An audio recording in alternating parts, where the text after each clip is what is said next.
What's up, everybody? I'm back with another stream, and man, it's good to be back. I feel a lot more energized than what I was earlier. When I streamed earlier today, I was done. Like, I was running off of like an hour or two of sleep, and I was just like a zombie at that point. But I'm feeling a lot better. I got some rest. I would have slept a little bit longer if not for the heat. It's one thing about Hawaii. When it gets hot, it's hot. I mean, you only got 3 different temperatures in Hawaii: hot, hot, and hot as hell. And I woke up in a cold sweat just because of how hot it was. So I was like, you know what? Take a shower. Let's get back at it. Let's get back to the stream. And so that's what we're doing now. So thank you for those of you who came back, who are tuning in. I appreciate you. If you haven't already, make sure you subscribe to the channel. Check out our channel memberships. They start at about $1.99 for the first tier. And if you want to support us, this channel, the streams, the podcasts, and more, and check us out on Patreon too, patreon.com. That being said, let's go ahead and get into this stream of some Ni no Kuni for the Switch.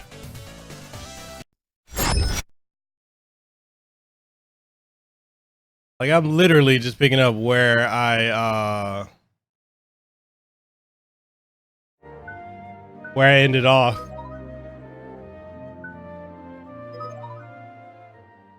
To send the heat your way, and you can keep this heat. I don't want it. I'm not a fan of hot weather, which is ironic because I live in Hawaii, but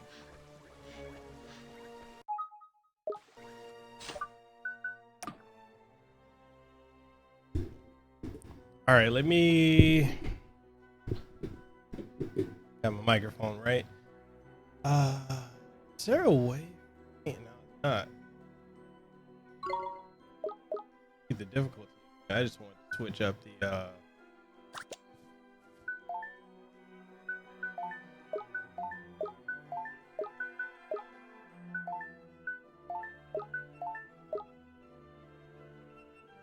I take cold any day of the year.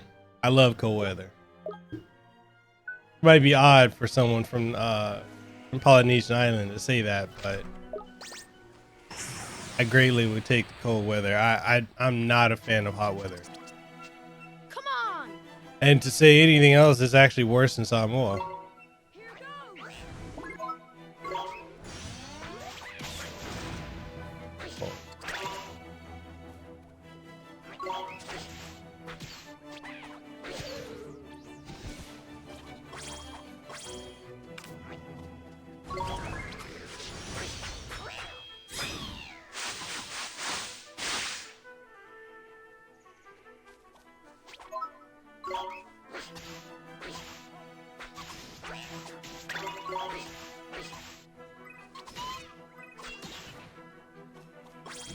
Definitely played that smarter. As I said, we can't be friends. Shit, oh well. I ain't crying over it.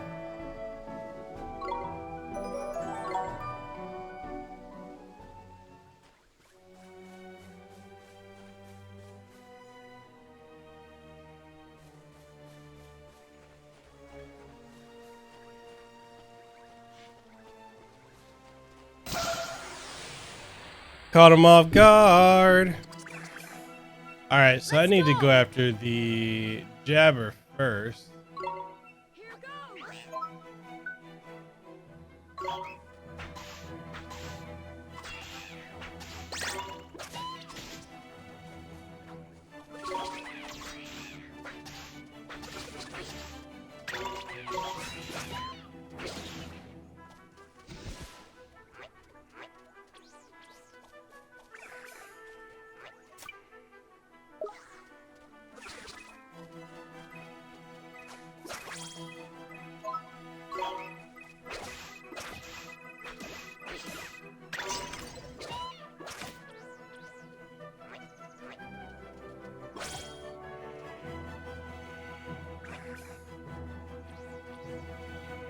Right now, it's like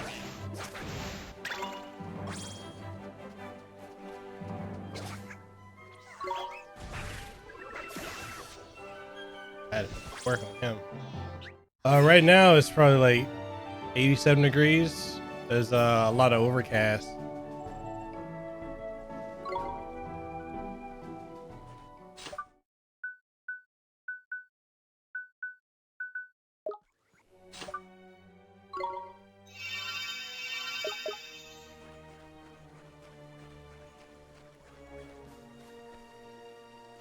I say you can keep this temps. I am not a fan of it.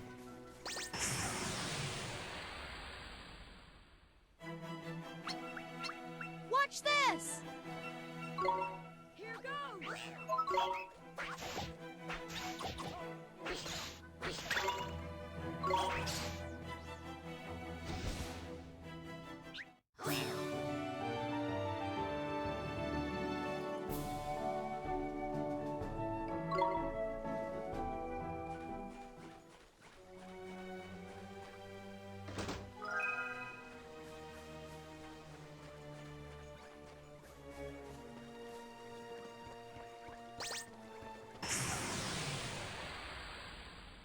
Come on.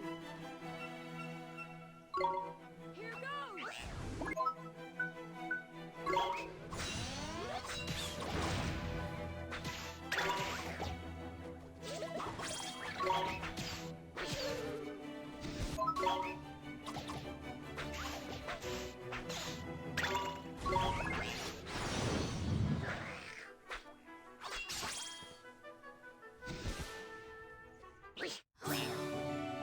I mean, it's only 2 times a year where it's not insanely hot in Hawaii, and it's usually spring and winter. I mean, it's fall now, but it's still. No, we don't have winter. We have year-round temps. That's why I said it's only hot, and hotter.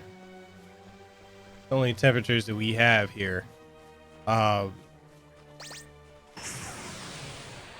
It fluctuates between low 80s and high 80s, Let's go. up to 90.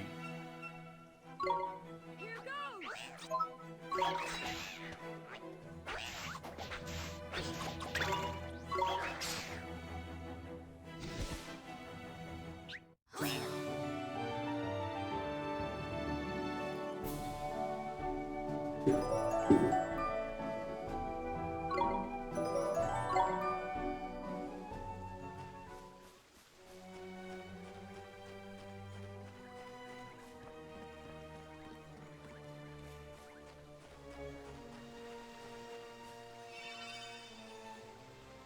Definitely gotta make sure we save.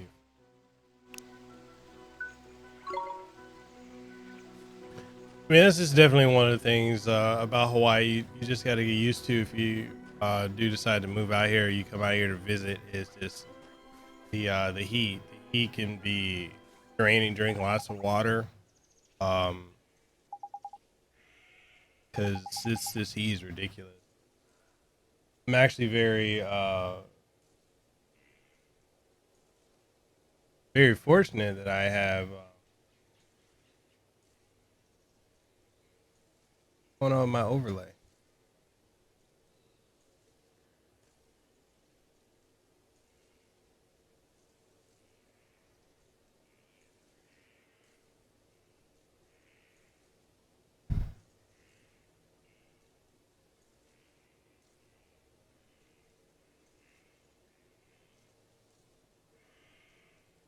That was it. Well, what's interesting is people say that all the time.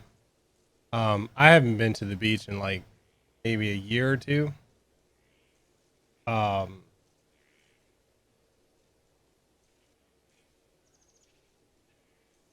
a lot of people always say like, "Oh, if I was in Hawaii, I'd be at the beach every day," and I'm like, "Okay, that's cool." But even people in Hawaii are not at the beach every day. A lot of us out here, it's for a lot of us. I mean, hell, half the times we rarely ever come out to go out to the beach. Um, and I know that's shocking to a lot of people. They hear that and they're like, "Are you serious? But you live in Hawaii. You live in paradise." I'm like, Hawaii's not paradise. Anyone who thinks it is, that's kind of a foolish assumption to make. Uh, Hawaii has a lot of problems. We have a lot of problems. out here, but a lot of things they don't let to get, you know, the media doesn't let out Hawaii. But you know, people in Hawaii, I mean, depending on, unless you're on the west side, where you're one of the locals that just, you know, it's like a beach bum and drinks green bottles all day. You're rarely ever at the beach. Like, maybe on the weekend, if that, but rarely ever. Just because you get tired of the same shit all the time. There's only so many exclusive beaches that we can go to that aren't tourist infected.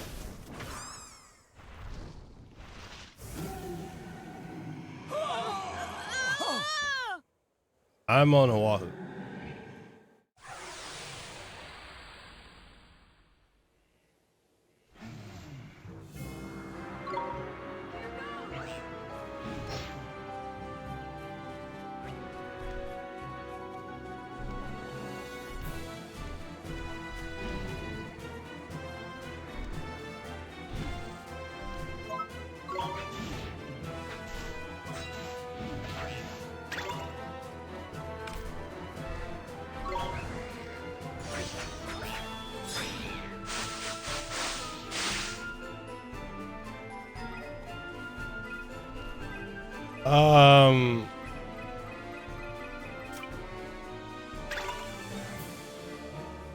Nice in what way you mean?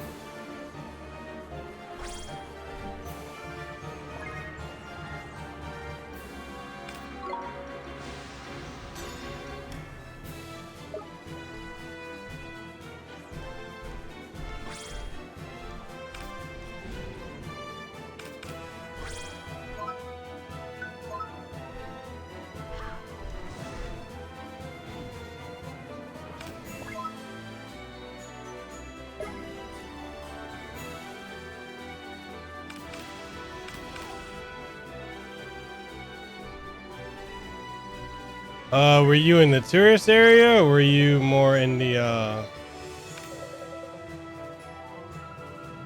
you're actually in the actual Maui Maui? A lot of people stay in the tourist area.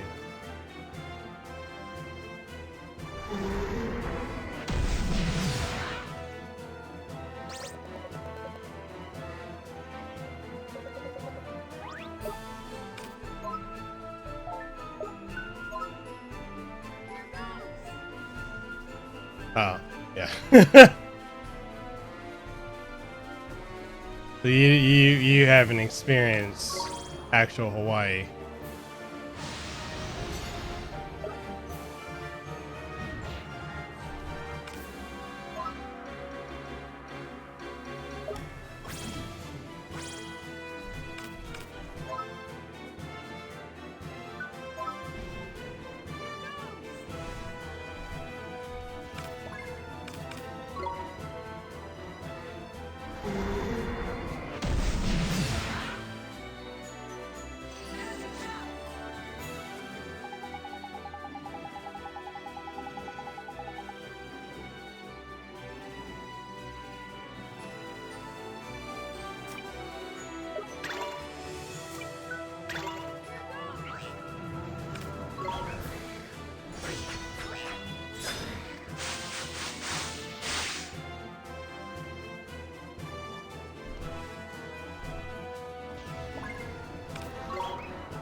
He's done.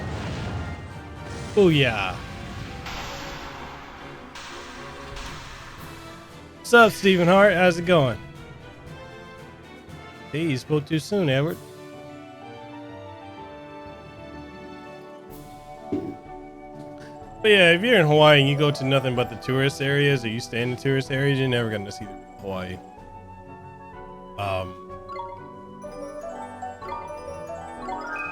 You know, that's not saying Hawaii is like a pure country or anything like that. It's just there's certain things that you're just never gonna see if all you do is stay in the tourist areas.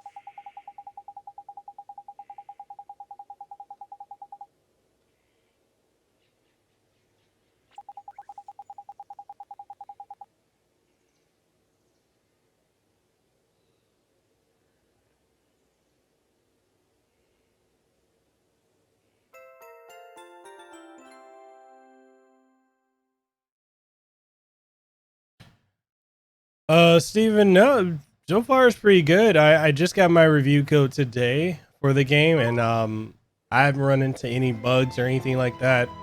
I know Nintendo enthusiasts put out a rather scathing video about the game. I,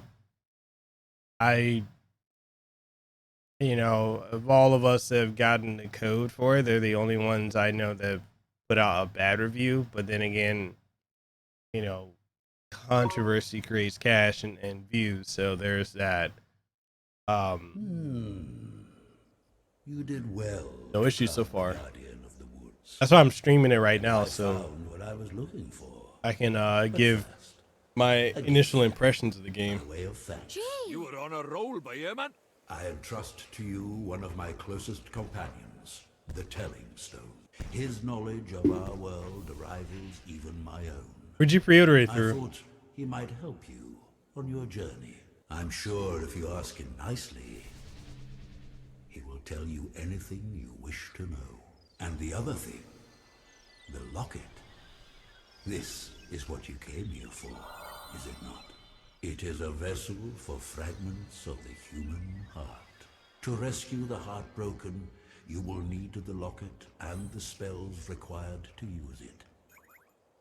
I will give you those as well. thank you so much, Old Father Oak. Such a well-mannered child. Unlike some I could mention. What? All right. Ta, backface. Things are as unchanging as the forest. No matter. You had best be on your way. Now, boy, you must come and see me from time to time and tell me of your travels. I look forward to hearing of your progress. Yes, sir. Let's be off, shall we? Time to head back to Ding Dong Dell and mend a broken heart. Okay.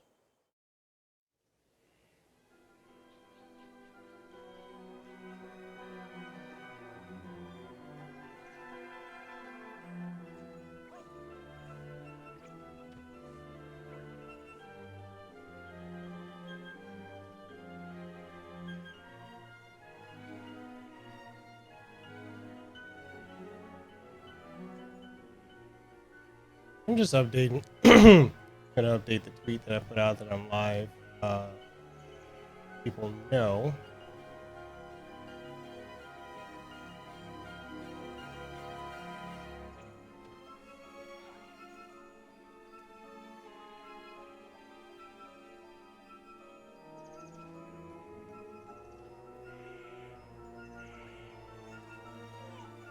There you go.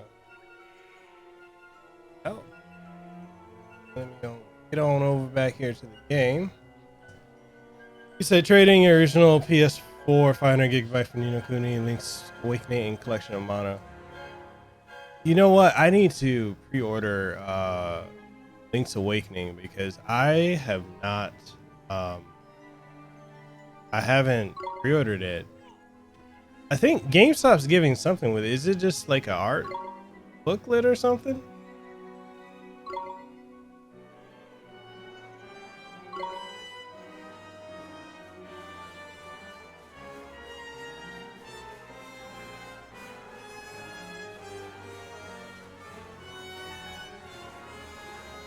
I know like Europe got something really nice with theirs, and I was kind of jelly. They've gotten so many nice collector's editions, it's not even funny anymore. Oh, excuse me, between them and Japan. I actually should start getting physical copies of games because like all I do at this point is I just get digital copies of games left and right. Like I'll show you guys right now. Like I've got a 1 terabyte micro SD card. And I have pretty much filled it up. It's insane. I barely have any room left on it.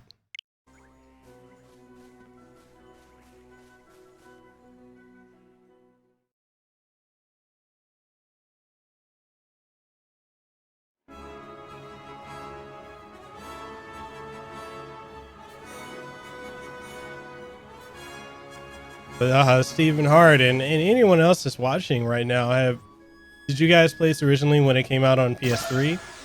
And when you if you pre-ordered it or whatnot, Let's do it. did you get this for PS4 or for the Switch version?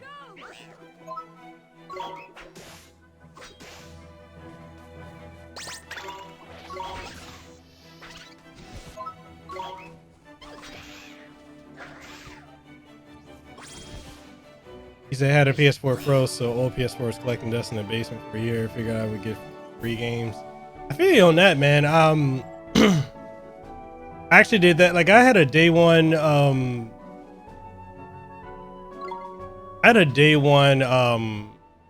Xbox One X, the day one edition. I had 2 day one edition controllers, and I had the PlayStation 4 launch, you know, the day one launch edition. And I'm like, yo, these consoles are just kept collecting dust. Watch this. You know, I've got Pro right, you know, where I'm at now. This is where I record in this room. And I was like, it just doesn't make sense for me to hold on to them when I could just like trade it and get something else that I'll actually put it to use for.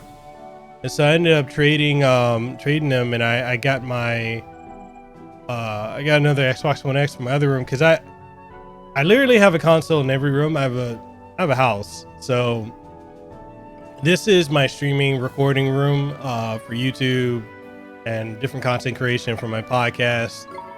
And then as you can see behind me is my wife's setup, and you know, she's got her own setup of stuff too. We have a chill room where we can just go in and just, you know, chill, read and whatnot, play games in there. And I have a setup in the bedroom too, because there are times I will just game in the bedroom. And then I also have a setup in Let's go. the living room, but at the same time I'm thinking about canceling or getting rid of my living room setup because we don't really play in the living room.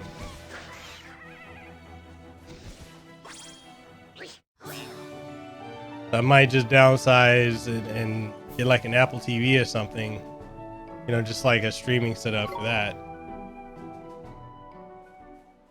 What were your thoughts, Steven, on the grinding nature of the PlayStation 3 version?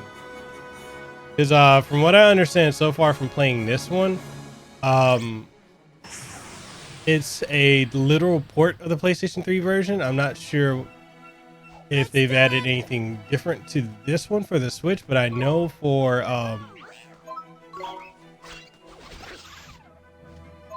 the PlayStation 4 and the PC, you get the 4K option with the 60 frames, but 4K with 30 and 1440 with 60 frames, but this one you don't get that option.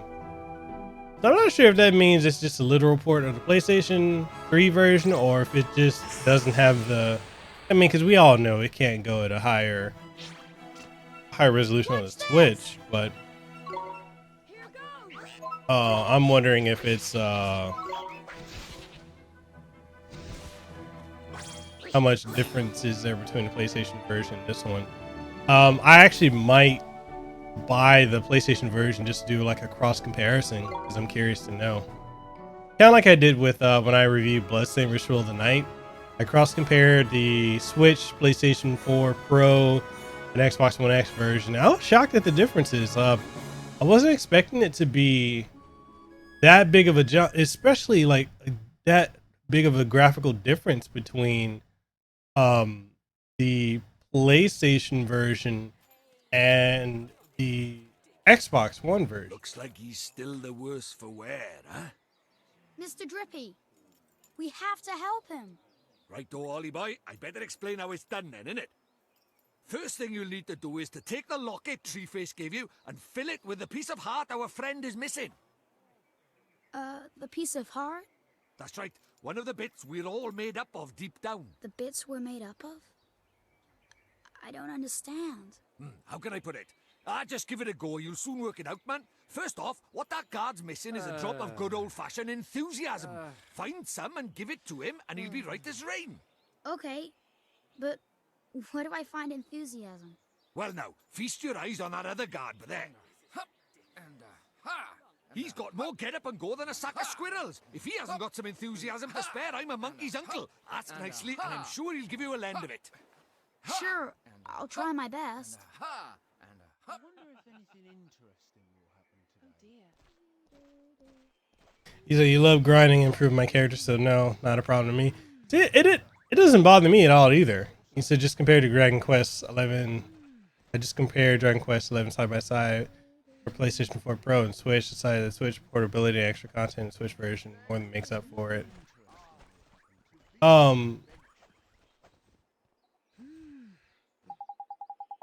You know, when I'm in the same boat as you because I want Dragon Quest 11 on the Switch. Like, it doesn't bother me at all that it's you know, at the 30 frames or the slightly lower resolution. I think it looks phenomenal on the Switch, and I have it on PlayStation 4. But all that extra content definitely is something I want.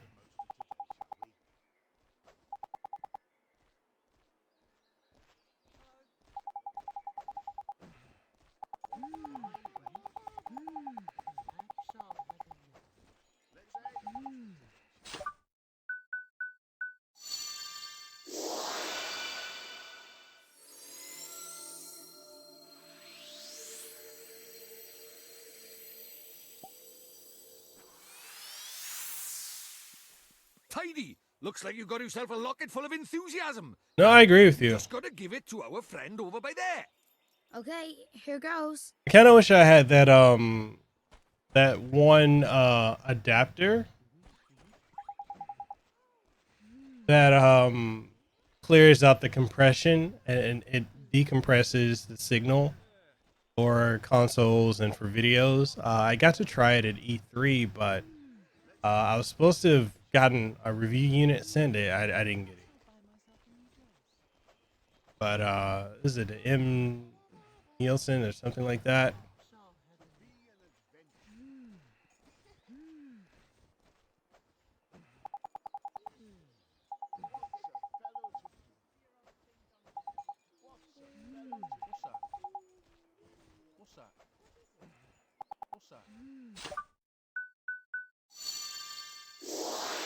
So for old school RPG, graphics are low on the list for me anyway when it comes to what I'm looking for. What are some of the things, what are some games that you play on your Switch that you're interested in, aside from RPG?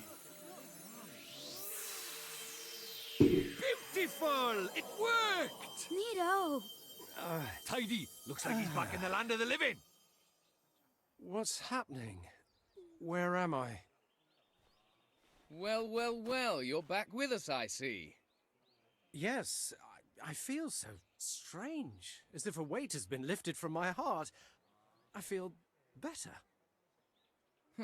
Thank goodness for that. I was worried about you. I'm sorry, I wasn't myself. But I'm back now, and ready to work harder than ever. Well then, these fine people have all come to visit our great kingdom. I think we'd better let them in. They Indeed we mostly had. just play RPGs. This way, everybody. What are some that you've been enjoying so far? I know for me, I've been enjoying the Grandia collection, and in between that, Final Fantasy VIII Remastered and the Grand Legacy have mostly been what I've been playing.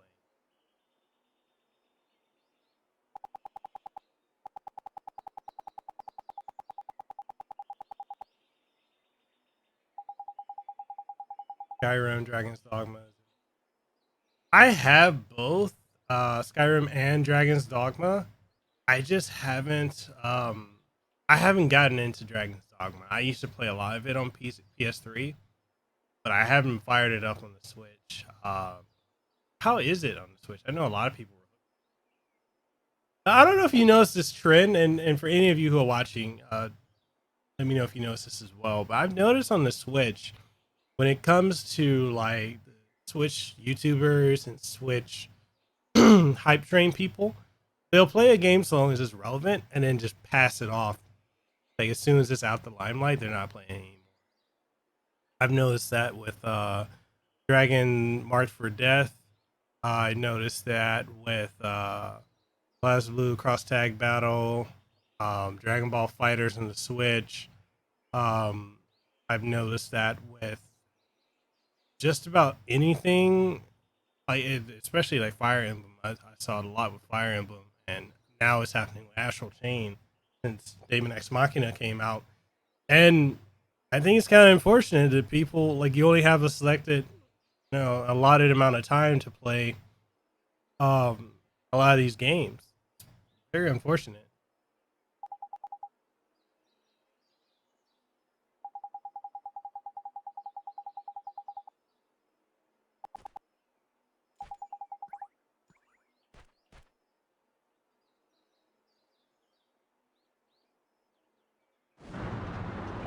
I think I got it some time ago on PS4 Pro, and I think I did run that 4K patch, and it just really made it bad.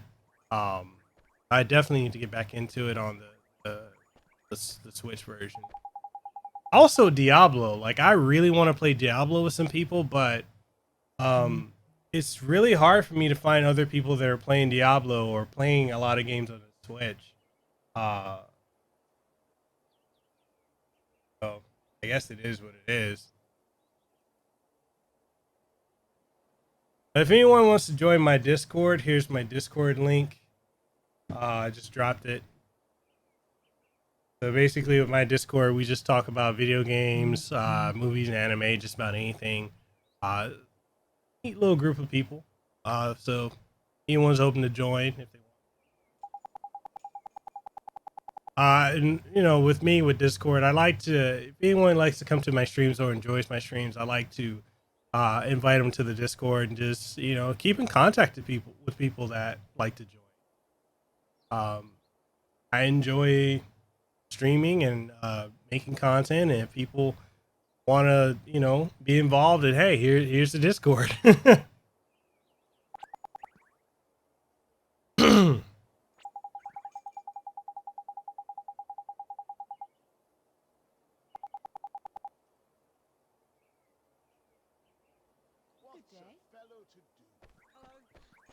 I have to admit, I'm having way more fun with this than I actually thought I was. Like, I was gonna pick it up. I was actually surprised when I got a code for it today, because I was actually just gonna buy the game outright. It's so different. Stop staring, man. It's rude. But look at those goofy clothes. Goofy? Are you blind? You are the goofy one round these parts. Huh? Look at his funny clothes. Huh? Do I really look so strange? Crikey, we better get you a new outfit before they put you in the zoo. Come on, Ollie boy. Okay. I'm very curious to see a side by side of this and the PS3 version. Mostly wondering about resolution and textures. That's something I actually want to work on. I'm gonna try and do that because I'm gonna put my review out. Today's the 16th. I'm gonna try and get my review out either on the 19th or the 20th. And I definitely want to do a side by side comparison with the original PlayStation 3 version. It's just a matter of me being able to get the PS3 to work with my capture card. I've been running into quite a number of issues with that as of late. But if I can do that, I will definitely include that in my my review of it.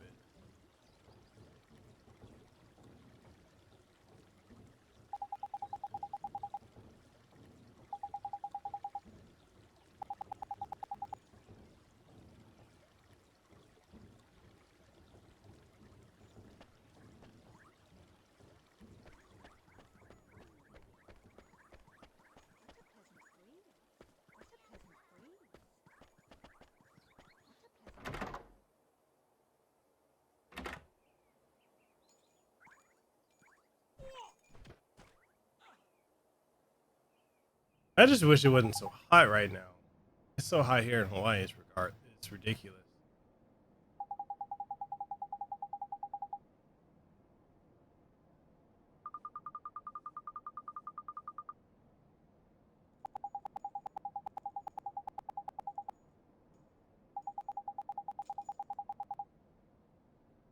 Street cred.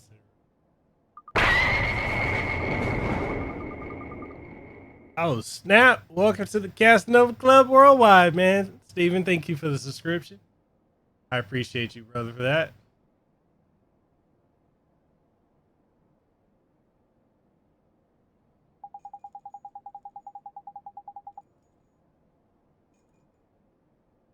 I said I was gonna start again, Zero.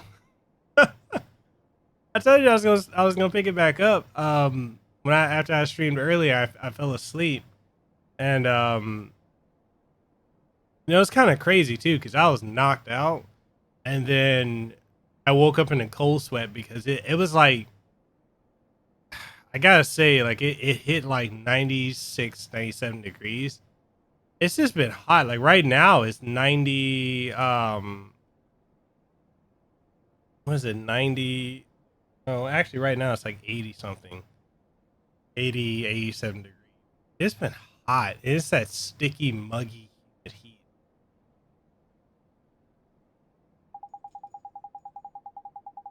They probably happened when I was gone. I knew you were going to stream again. I just said, oh, yeah, no worries about it, man.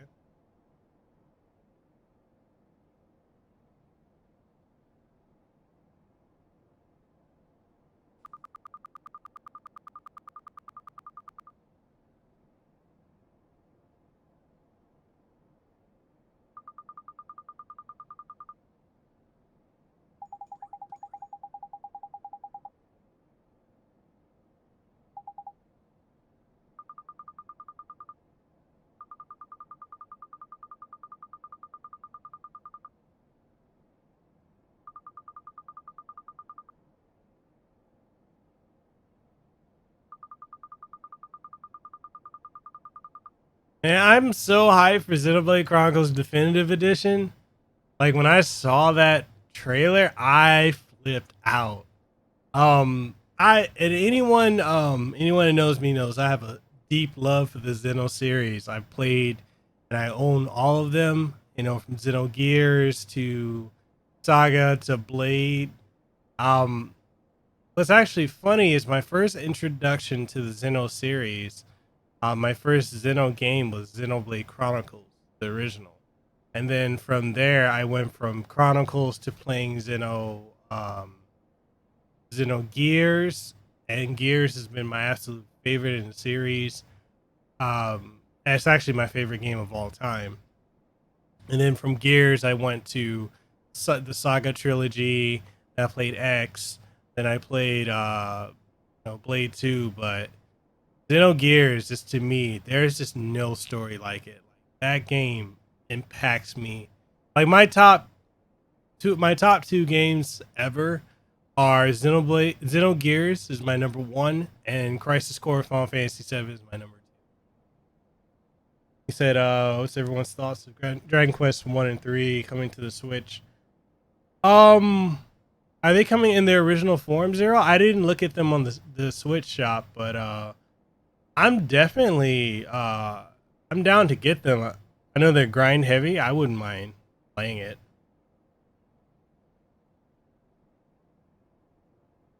Steven, you said, I am glad I wait for definitive. I'm tired of trying to get it to work on my PC through emulation. The Wii version looks terrible on modern. Dude, the 3DS version is even worse than that. Yo, what's up, Sprite Mix? He said, I thought about the new 3DS port, but never got it. I probably need to go ahead and pick up a second copy of the 3DS version just so I can have a spare. I saw it at GameStop. It was mad cheap, mint condition with everything. So I'm like, I might need to just go ahead and scoop it. At least I heard it was going to be the mobile version ported. I need to go look at it so I know what it looks like. Actually, I'll do that right now. I'm curious to see what it looks like. Yo, this heat right now is literally no joke. I cannot stand this heat. This heat has me feeling all kinds of ways. I'm actually excited for Devil May Cry 2. I don't mind Devil May Cry 2. I know a lot of people like to hate on it. It don't bother me at all. Oh, I can't wait for Contra. No, Steven, that's the thing is I got my AC on. My AC is blasting and it's still hot. That's just how hot it is here. Okay, so these are the 3. Quest. Oh, $5? Oh, bro, guaranteed I will pick this up. $5.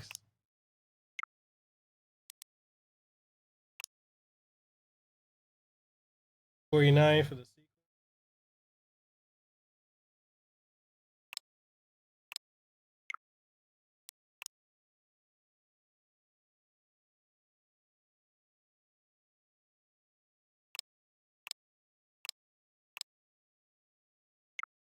Oh, guaranteed I'll pick them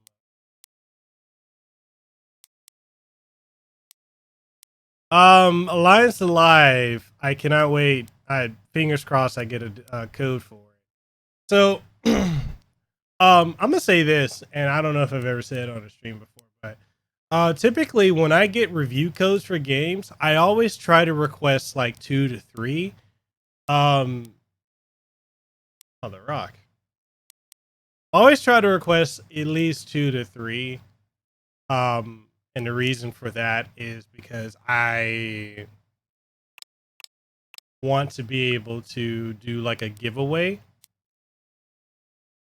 and give it away to people who support the stream, who come through and watch and appreciate the appreciate and enjoy the content I put out. Yo, NX Revolution, man, what's up? How you doing, brother? Are you doing good today? But some companies will only send me 1 code. NIS America sometimes sends me 2. So I definitely want to be able to give out that code. If I get 2 codes or 3, I want to definitely give it out to guys that come through on the streams and are in the Discord. So yeah, I should let you guys know about that. You said Dragon Quest 1 was pretty short. Probably makes you say, fuck cool weather, give me the heat any day. I'm a Southern boy, so you know. I mean, I am too, but I can't stand the heat. Jerry said Dragon Quest 3 is definitely the longer game of the 3. I'm looking forward to it. What's the average length on Dragon Quest 1 through 3?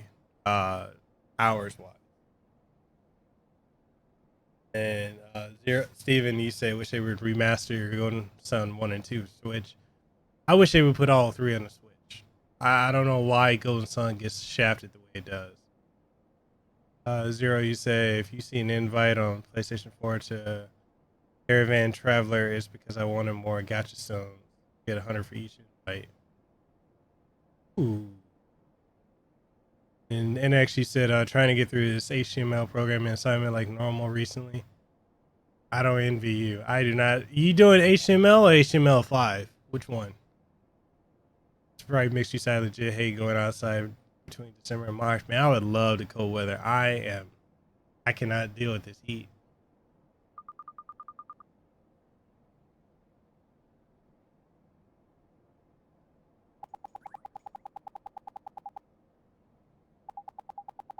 HTML5? Yeah. I don't envy you on that.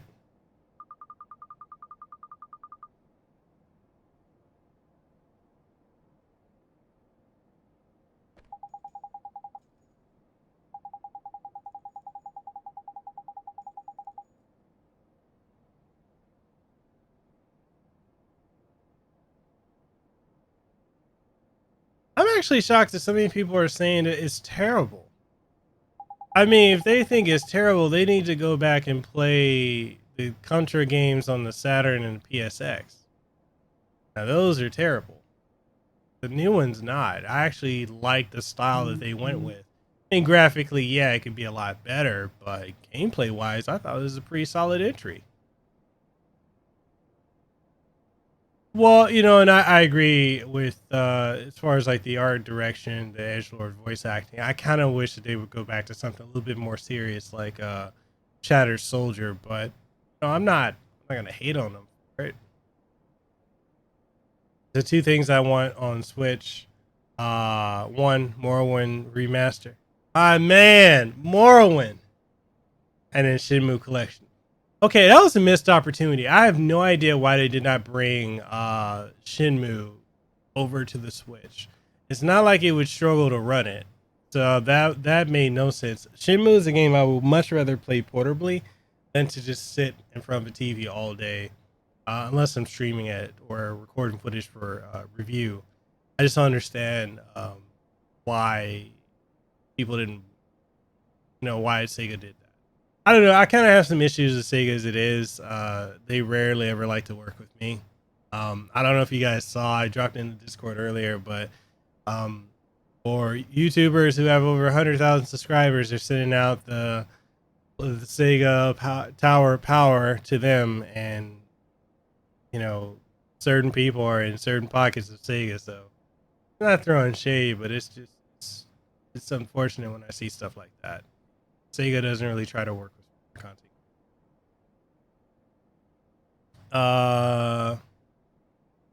It's right. You said like it's a Japanese game from the late 2000s, trying to cater to the West. Point. So you said I know RGT 85 did not like it. You said it looked like RGT 85 we're talking about. To be able to play Shenmue portably, I did not even think about it. It would have been a instant sell. And then Skies of Arcadia on the Switch, I wanted that portable. I play it on my phone, but I wanted portable. And yeah, Morrowind, Shenmue, you said two top favorite games ever. It's a shame that Shenmue 3 is exclusive to Epic Games and to PlayStation 3. I don't agree with that decision. Anytime a game that has been a multi-platform game that has gone to exclusively be on a PlayStation has not really done that well. Certain games, especially Japanese games, more than anything.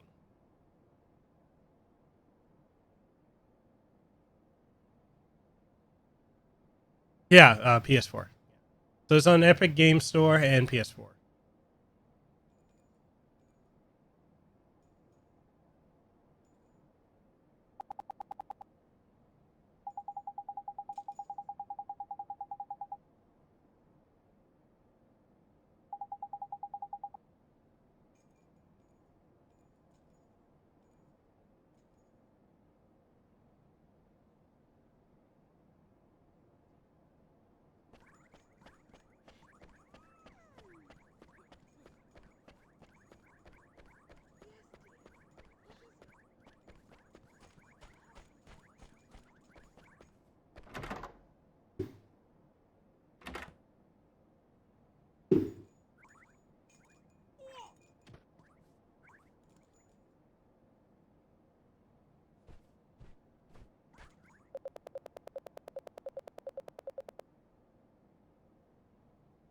Even you said, anyway, I mostly go for RPGs because I feel like they give me the most hours of entertainment for the money. I mean, unless you're into like MOBA stuff or, you know, all the online shooters and stuff, I fully agree. Zero, you say I have this game on PS3. I have not gotten too far. I beat it on PS3. It's just very grindy. I don't mind the grind. So in high school, I used to go through RPGs so fast, I didn't know how I did it. Man, bro, me too. I used to just kill RPGs. Like, you give me a 40-hour RPG, 40, 60, 70, 80-hour RPG, I was all over it like white on rice. As I've gotten older and now in my 30s, it's a lot harder to just dedicate that kind of time to playing one.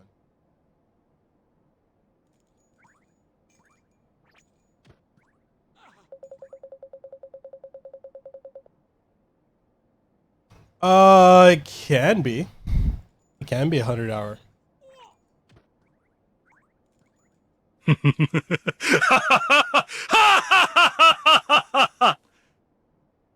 Chris, my guy, what are you doing?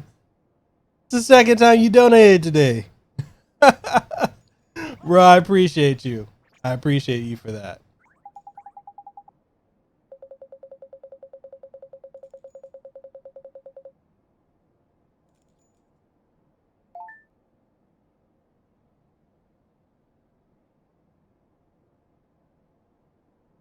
Dude, my first time playing Xenoblade Chronicles 1, I probably did like 150 hours. I was doing all the side quests. I was obsessed with that game. The story had me hooked. The gameplay had me hooked.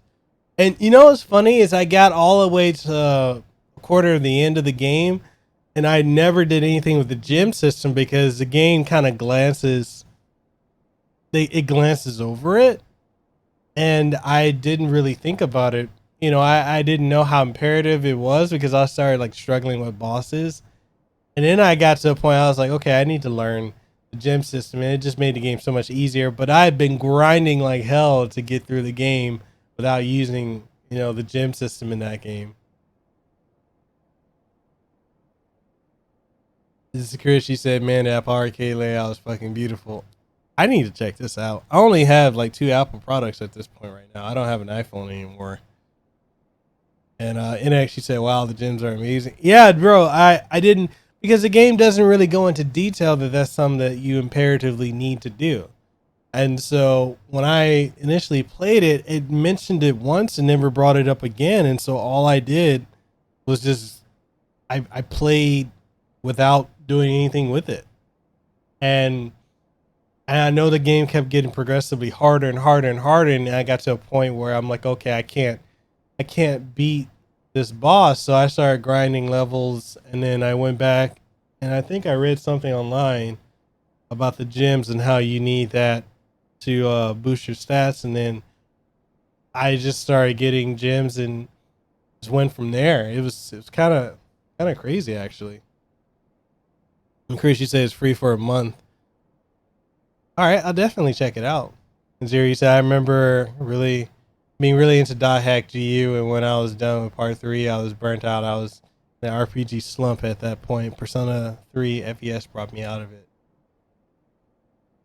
So what do you guys think of which would you rather have come to Switch, Persona or Shin Megami Tensei?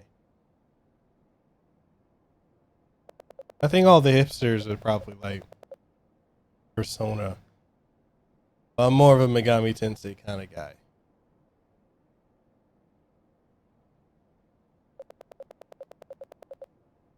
Persona 4 Golden.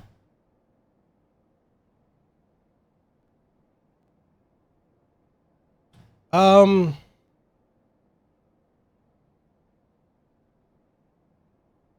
mean, I figure Persona because that's like the Final Fantasy of the SMT or the Megami Tensei series.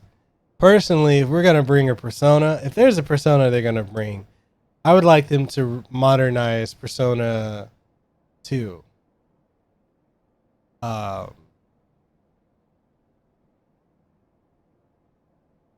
that story, Persona 2, was so fucked up. I would love. Okay, I'll be honest. I have disliked the direction that Persona has gone after Persona 2. I mean, three was dark too, with what happened to the main character at the end. But I didn't like the direction that they went in the sense of making it more hipster. And I really didn't care for 4 because 4 is so lighthearted overall. 5 is okay. Gameplay wise, I think they've greatly improved from 2 onward. 1 is almost unplayable, but I don't like the shift in tone. Like they went from seriously fucked up dark stories in 1 and 2 to 3 was not as fucked up, and then 4 is lighthearted. 5 is kind of like you know, it really lost its Megami Tensei roots in a way, I would say, once it went from 3 onwards. Jerry said that is a tough one. I like both, but I'd probably say Persona because it got me more into the SMT series. Yeah. I mean, it definitely got more. It was the one that they pushed more. And then NX, she said, why not both? Yeah, I mean, they could definitely bring both. She said, whatever happened to Shin Megami Tensei 5 on the Switch? They haven't said anything about it. They've been radio silent about it. We'll probably hear something next year. And then Steven, you say, I like Persona 4 because it has an immersive world like Shenmue. It does. It's just the depth of the plot. Like, coming off of Persona 2, I think Persona 2 is the high point of the Persona franchise. The Persona 2 duology. That, just the way the first game ended, and then when you pick up in 2, which back in the day, if you played Persona 2, you didn't get both games. You only got one or the other. And then when they re-released the one on the PSP, you only got the updated sequel, but not the original. But I've played both of them, and they tell one hell of a story. Unlike anything else, like, I think that was really a high point in the Persona series, and it was up there for me with Shin Megami Tensei 3. He said Persona 1 is rough, but once you get used to it, it's not too bad, except for the Ice Queen quest. You can't die on those quests, or you have to start. Oh, God, dude, don't even bring up the Ice Queen quest. You serious, my guy? I hated the Ice Queen quest. That was a really dark story. I'm not going to even lie about that. Steven, you say you really should do a Deadly Premonition origin stream playthrough. It would be interesting. I'm not against it. I haven't actually played Deadly Premonition before. I'm down to do it. So I think it would be interesting if the main guy in Persona 3 took over Philemon's place. That could be a way to bring him back. And that's the thing too. You know what's so funny is they always bring the Persona 3 characters into like the Q series and some crossovers with the dancing games. You notice that they never try to remake Persona 3, and I think it's because of the whole gun to the head thing.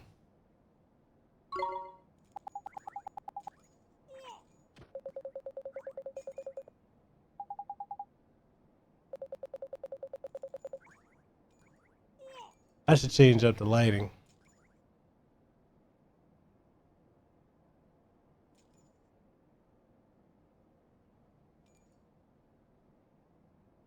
All right. What do y'all want the lighting behind me to be? Do you want it to be red? You want it to be blue? We got red. We got yellow. We got greenish. We got blue. y'all want it to be, or do y'all want it to be this regular daylight?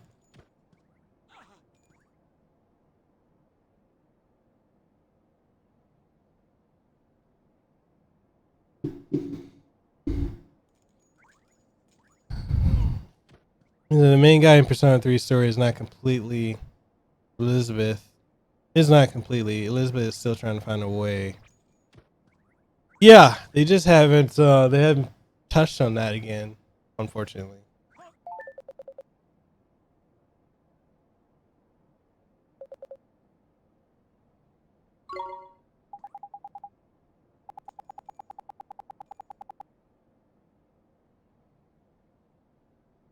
Man, I would love to have 58 degrees Fahrenheit. It never gets that cold here in Hawaii. The coldest it'll get on the very, very rare occasion is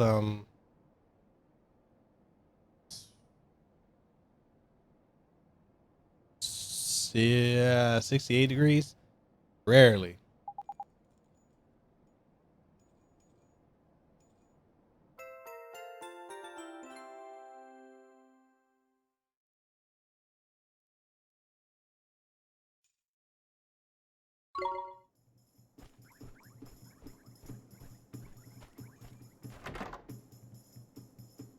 He said for SMT5, I bet they're waiting until they got a fair amount done. I mean, look how long it took for Persona 5 to come out after the first announcement. Good point. And actually said that's why I choose not to live that close to the equator. Good point. Steven, you say I keep hearing Hawaii is overrated. Don't know if it's true or not. Good point. It is very, very, very, very, very overrated. A lot of people have a misconception. I was saying it earlier, but a lot of people have a misconception that Hawaii's paradise. It isn't. It's got a fair share of problems. One of the biggest one is there's a massive homeless problem here, and then there's also a massive issue when it comes to there's a really bad drug epidemic out here. People caught up on crack and meth, really bad meth problem out here. Low education, high crime rate, but if you're in the tourist area, you're pretty safe. The minute you step outside the tourist area, God be with you.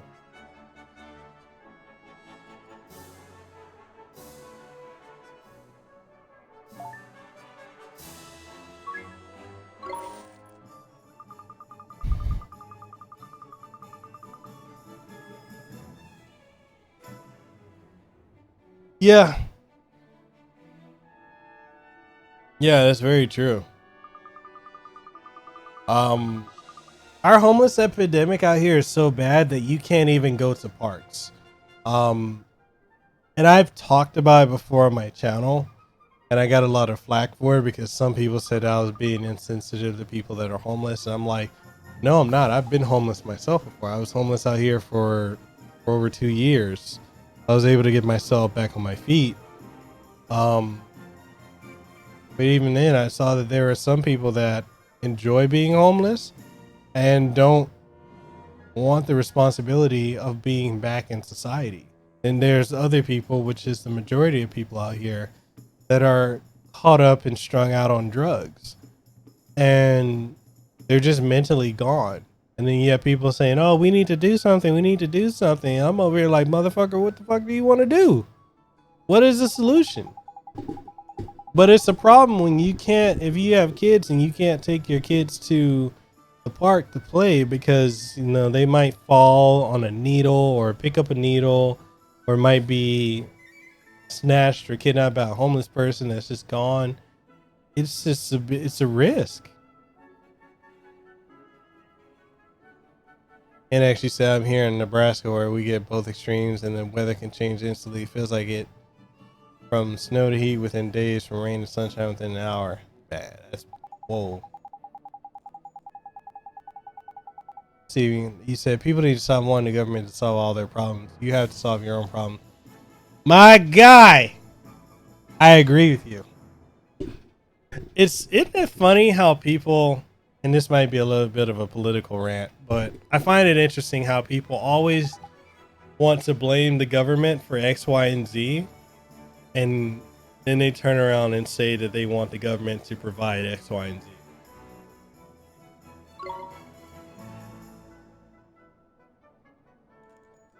I've never been to Nebraska. I need to go up to Nebraska, bro. Oliver?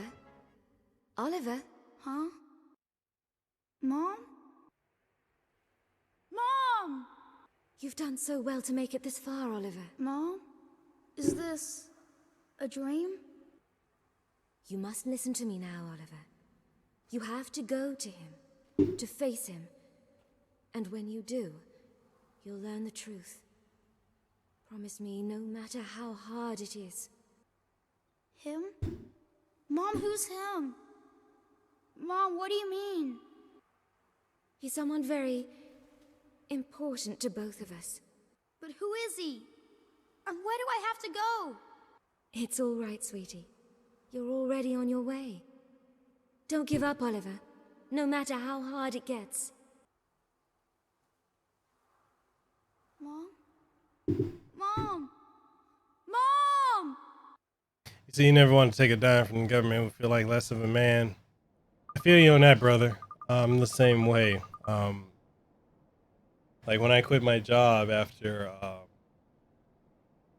I've been doing this full time for the last 2 weeks, streaming, podcasting, content creation on YouTube and Twitch and whatnot.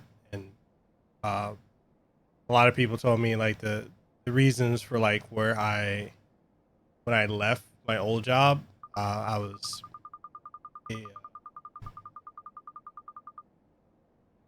a telephony analyst, a senior systems analyst for a hospital, and I was harassed pretty severely, and then put in a position where it's either I quit or I get fired. And given that I was the only guy in a department full of women, and the woman was starting all the drama that I was getting caught up in, I didn't want to be caught up in a Me Too situation. And it's not to say that, yes, this is a heart to heart. It's not to say that, I'm not trying to belittle the Me Too movement. I think it started off with actual people being victims of situations, and I think it's got turned around to be weaponized in a way. I think that's with any type of movement that has ever happened. I think everything, eventually you get people who get into it, and then they turn around and they manipulate it to fit a particular narrative and agenda. Hey, I have to, I normally would, but I have to be a little bit more careful with it just because of, my position, in the sense of working with companies and whatnot. I had to be very careful of how I say certain things. Even though I can just go off topic and just be like, man, that's a bunch of bullshit, that whole movement. That's kind of how I really feel. Not to say that there are not victims. There are. I think there are victims in both walks, but I think it's unfortunate that people use movements to be weaponized. So yeah, when I quit my job, under circumstances I quit my job, a lot of people were telling me I should go collect unemployment or this and the third, and I actually decided against it. Sorry, I'm just scratching my head because it's so hot in my head. I didn't want to collect unemployment just because I thought, I don't want to be enslaved to working with the government. Like, oh yeah, I got to check in every week. It's like being on probation. Nah.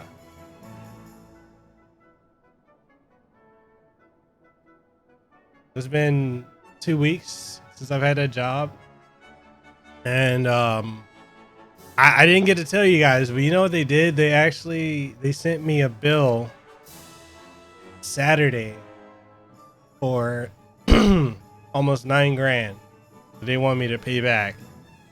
And it's such a bitch move.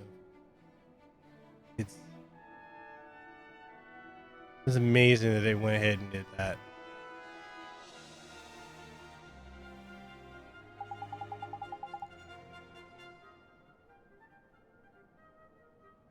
That's right. You say you love these detox.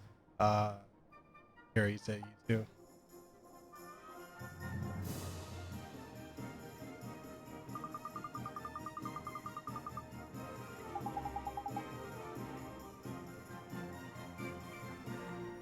What do you think? Huh?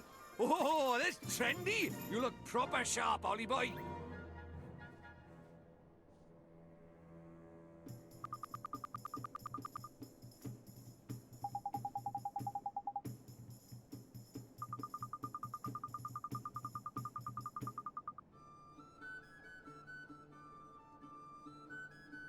You say, "Wow, you can take your bill and straight and shove straight up your candy ass." Is what I was saying. It was amazing because I've been with the company for years. Anything, I was loyal to the company. I did everything that they wanted me to do. I've handled so many projects. I've worked so many 48 and 72-hour rotations straight, you know, to upgrade their phone systems, the Windows 10 upgrade, you know, the Epic upgrade, everything that they needed me to do. I was always there for it. And when I submitted my 2 weeks notice after being put in that position of either fire or quit, it's amazing how they never said anything until after they gave me my last check on Friday, and then turn around on Saturday, give me a bill for $9,000 saying that I didn't fulfill the requirements of my position, and so they want to recuperate the money that they spent on training me. And it's complete and utter bullshit. And it saddens me to think that I work for such a disgusting company.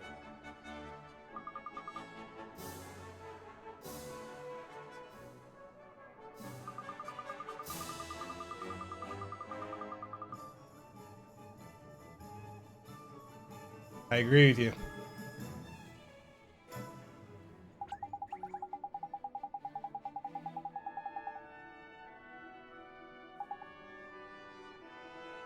The destruction of the nuclear family has had severe repercussions on society as a whole.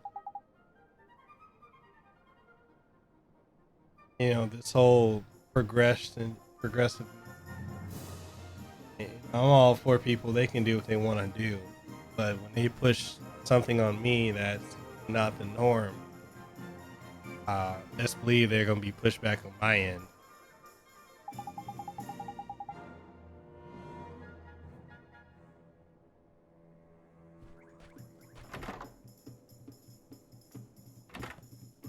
But yes, I agree with you, Zero. That job, they can take their bill, they can shine it up real nice, put some sprinkles on it, turn that sumbitch perpendicular sideways, shove it straight up their ass.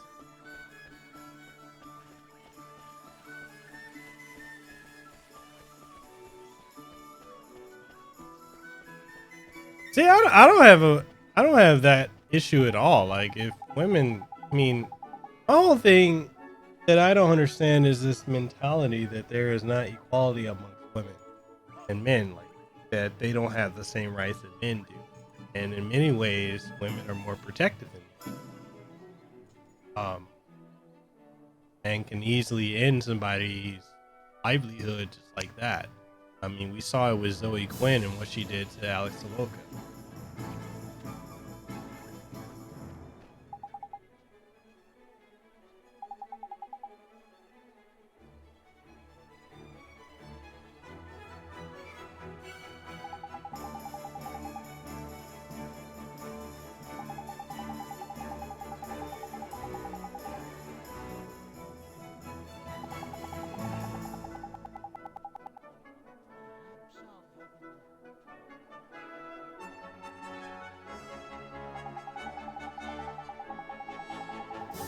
Argue with you on that.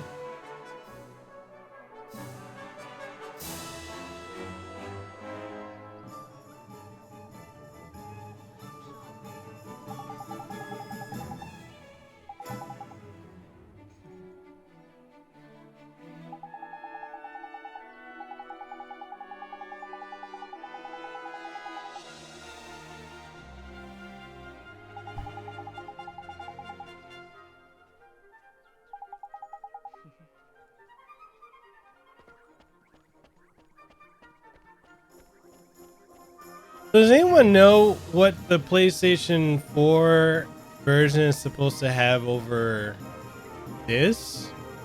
Aside from the graphical update, you know, the 4K at 30 and the 1440 at 60. Is there any other major difference?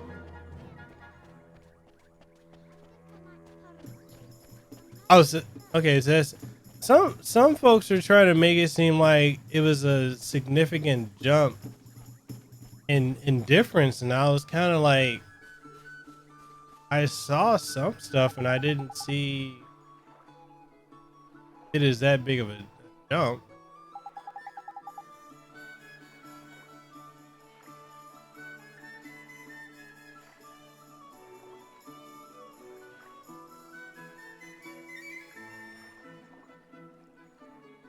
Wait, really, Steven? I didn't know that.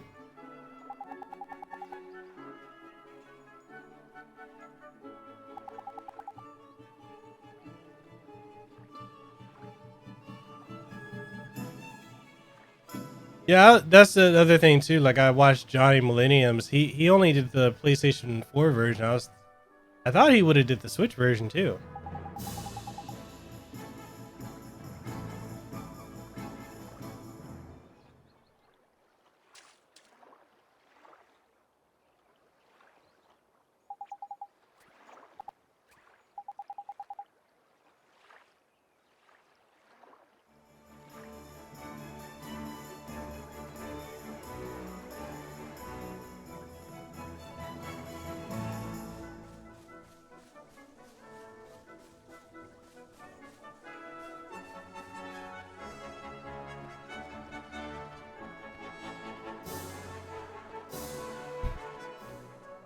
Well, I mean, I think that's kind of a situation where it's per case.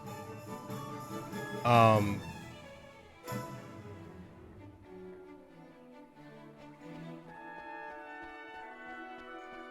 you know, I don't believe that women should only just stay home and not be able to go out and do their thing. So in that aspect, you know, I'm of the mindset, I'm very libertarian in the sense of people can, you know, you do as you want. Just don't let that affect my life. Um, but a lot of these movements I have seen that how they're able to push certain things through is, you know, women are primarily the ones that are targeted and used to push certain things.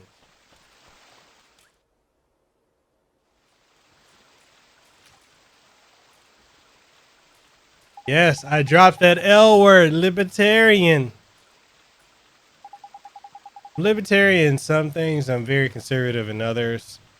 I don't know if I have a liberal, like progressive liberal aspect of myself in any way. Like I'm not progressive. I'm all about I do what I want. I don't know if I'd eat a slice of pie that came from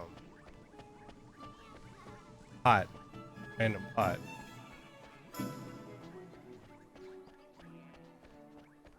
Oh no, I understand that.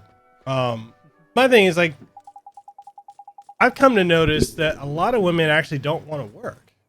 And I think we're seeing that more and more, especially when it comes to like, you know, the female streamers and content creators. Like they want to work for themselves or do their own stuff in the home. So in that sense, I do agree that there's a lot of them that want to do that. But, you know, as far as like the stay home and don't do anything else, like, yeah, I that's archaic. But I agree in the sense of I wouldn't want someone else raising my kids either. Like, that's one of the things with me. Like, one of the benefits of me being full time content creator is when my wife and we have kids. I would love to be able to be home for that experience to, you know, raise the kids and guide them and be there for them and whatnot. That's something that I wouldn't want to send them to a daycare or to family that I don't care about. No, we can show it. I don't know why it's trying to hide it. Sprite makes you said there is one thing I lean more towards the left, and that's the wage stuff. Mostly because the better paying jobs are still employed by baby boomers, and there's one more millennials than boomers. That's about it, really. I mean, but you also think about it too. The baby boomers are dying off, so those positions. I mean, you give it another couple years, and they'll be dying off anyway, and those positions will open up. Steven, you said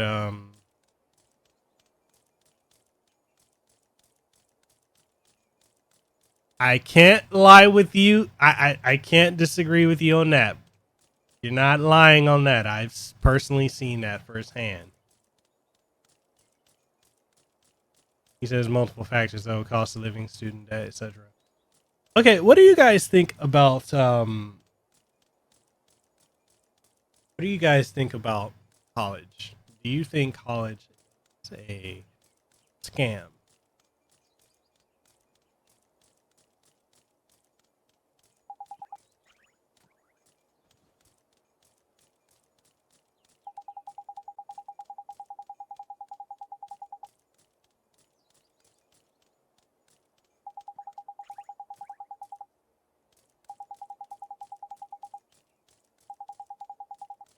Wouldn't that fish have died by now?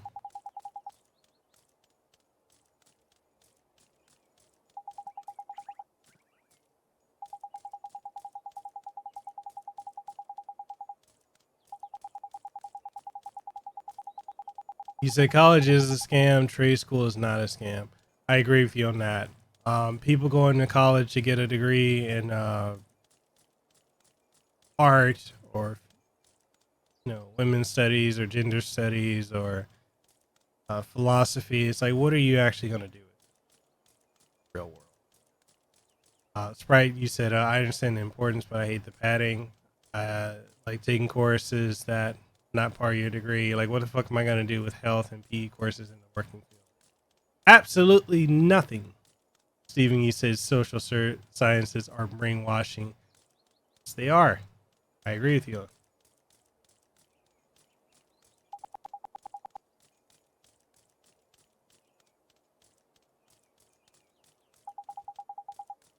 Zero, you said, yeah, there are plenty of colleges that force you to take classes you will never need, and some just want to keep you for the number, or both. True. Like with Shamanad, and I spoke on this recently when I got interviewed by Random Ramblings with Rob podcast. I spoke about the college I went to, Chaminade University, how for the bulk of my time there, they were unaccredited, but they were charging out the ass. You were paying at least 30 to 40,000 a semester to go there, and the credits were almost not transferable anywhere else. They were completely worthless. And I don't know, like I'm kind of jaded because I've done absolutely nothing with my college degree, and I just feel like it's a waste. I personally think it's a waste of time. That's why, like, people who ask me about getting into IT if they need to go to school for a degree, I'm like, no, fuck that. Just get a certification. Go get a CompTIA certification. Go get a Microsoft certification, Linux certified, and there you go. It's way cheaper to get certification from a trade than it is to go to college for something that isn't even going to get your foot in the door.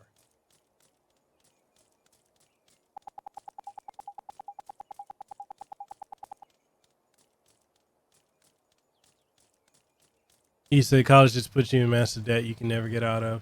It really does. It's modern slavery, in my opinion. That's why you said my credit is fucked up because of school, rent, and no good paying jobs. I either paid rent, not eat, or don't pay rent but live.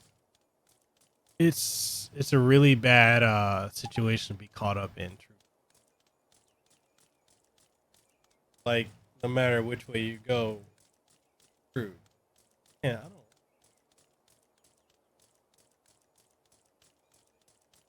I washed my hair earlier. Wash my head. So you don't need a great paying job if you have no debt.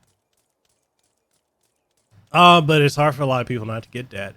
One of the things too I have noticed is the and what they don't teach you in school, and you guys can correct me if I'm wrong on this, but from my perspective, I feel like schools, grade schools, it's just indoctrination camps.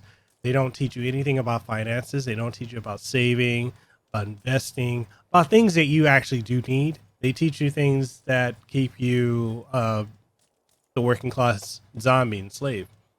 Um, One of the other things too is not only the schools, but also blame a lot of the modern parents too. With about like for me going to college, my parents weren't they didn't really inform me about like when it came to me going to college and getting loans and stuff like that. My parents always told me, "Oh, just sign, no, whatever they give you, just take it, just take it, just take it. That way you can go to school." And didn't educate me on, hey, don't get this loan. Hey, get the scholarship instead, or go and learn about this. My parents didn't educate me on finances. They didn't educate me on investing. They didn't educate me on loans or anything with college. They just told me, get what I can, and then the rest is history. And then I'm still paying for that some 15 years later. And it's just something that when I have kids, one of the main things that I will definitely make sure to do is to make sure that they understand that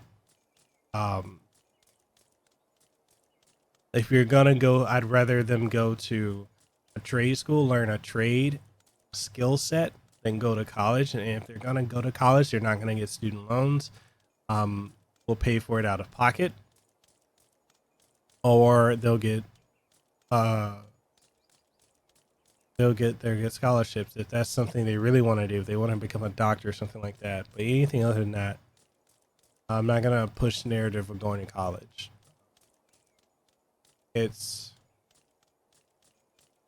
and that's the other thing too. Like Steven, like to add to what you're saying, they don't tell you about how to get a house. This generation coming up now, my generation and the one after, aren't educated on getting houses or finances. It's unfortunate. Sprite, you said I still live at home with my mother, but it's temporary. Bro, whatever the situation, if it's keeping you afloat, then there's that's fine. Don't stress about it.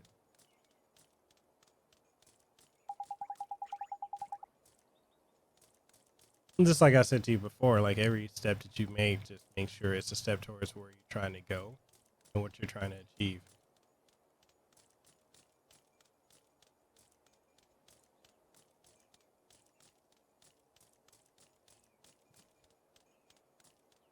So if you get a good loan on a good house, you're set for life.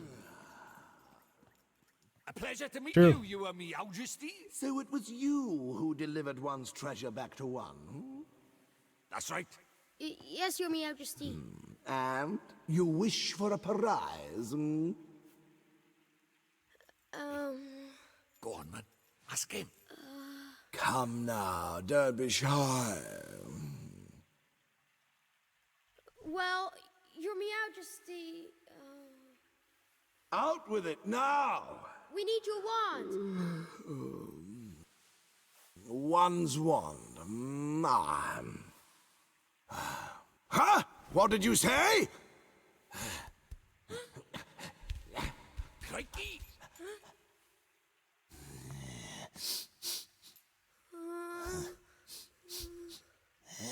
That smell.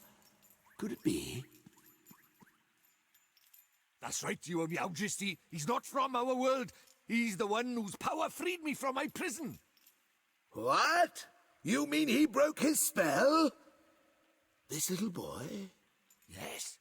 Do you understand what you're saying, Faye? have to say Once you defy him, there's no turning back. I know, but... But what precisely? Well, he might be able to...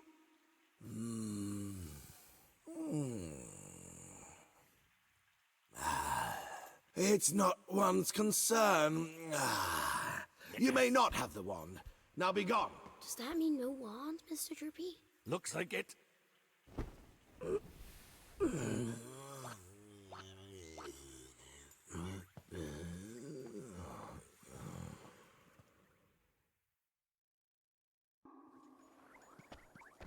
So how do we get the wand now? You're not distracting me.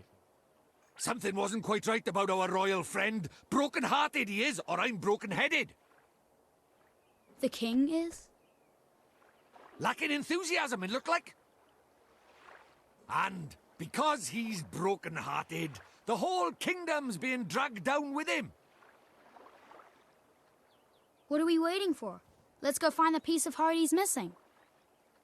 Blimey, you don't need much encouragement, do you?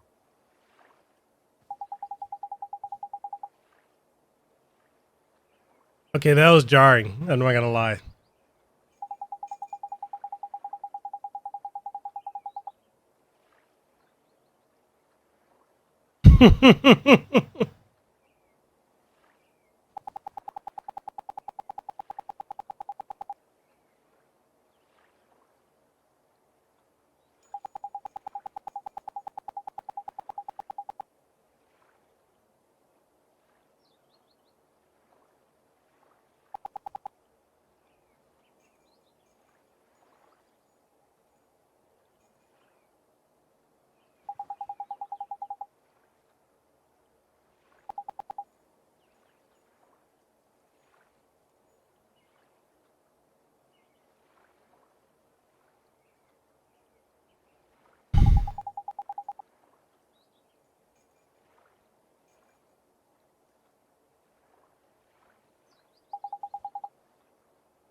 Yeah, that sounds messed up.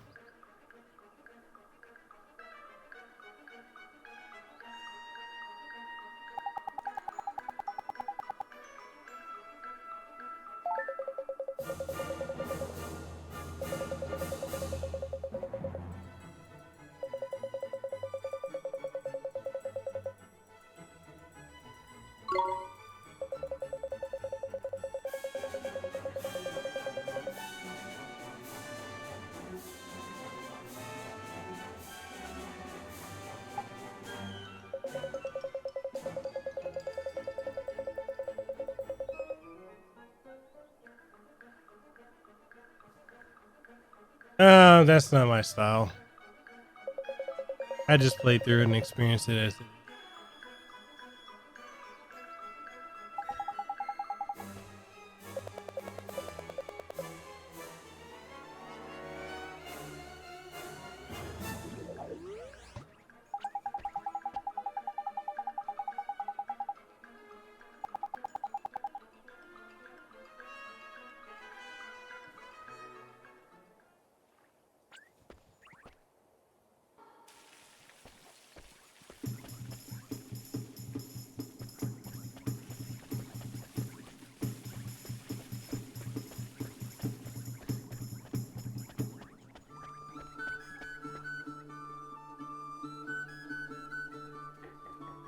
So is everyone enjoying the stream so far?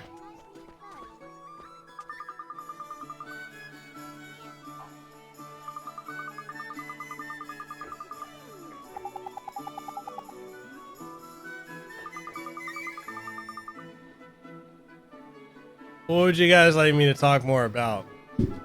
You guys know I'm uncensored, so I'm just about willing to talk about anything.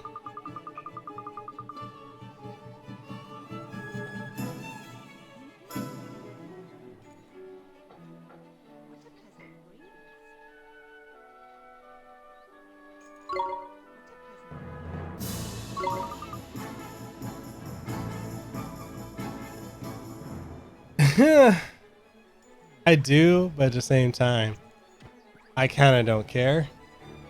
Like there's some, I do have my limitations. There's some topics like I won't. There's some topics I won't hop on. because I know they're way too controversial. And if it gets out, then I know cancel culture will be after me in a heartbeat.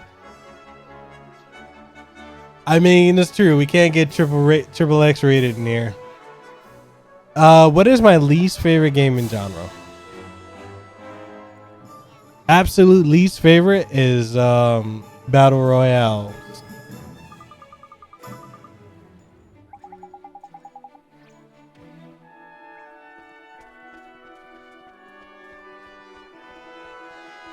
I cannot stand games like Apex Legends.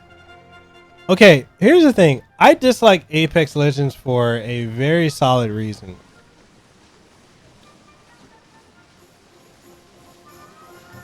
I mean, primarily my audience is male, so yeah, you got a point. I strongly, well, you can say what you want, man. I don't censor folks. I don't believe in censorship. Dude, I played Fortnite for like an hour. No, like one game and I was done. I don't get it.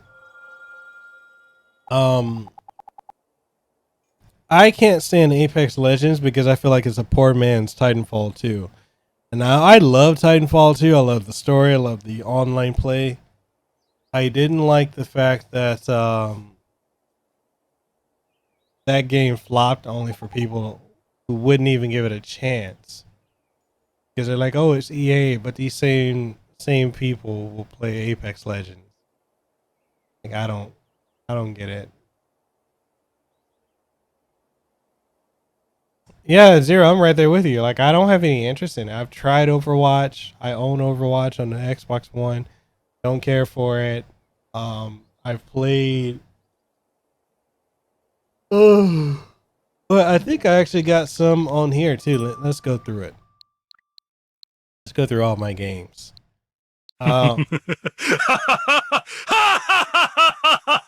Holy fuck! Bruh. Are you serious? Yeah!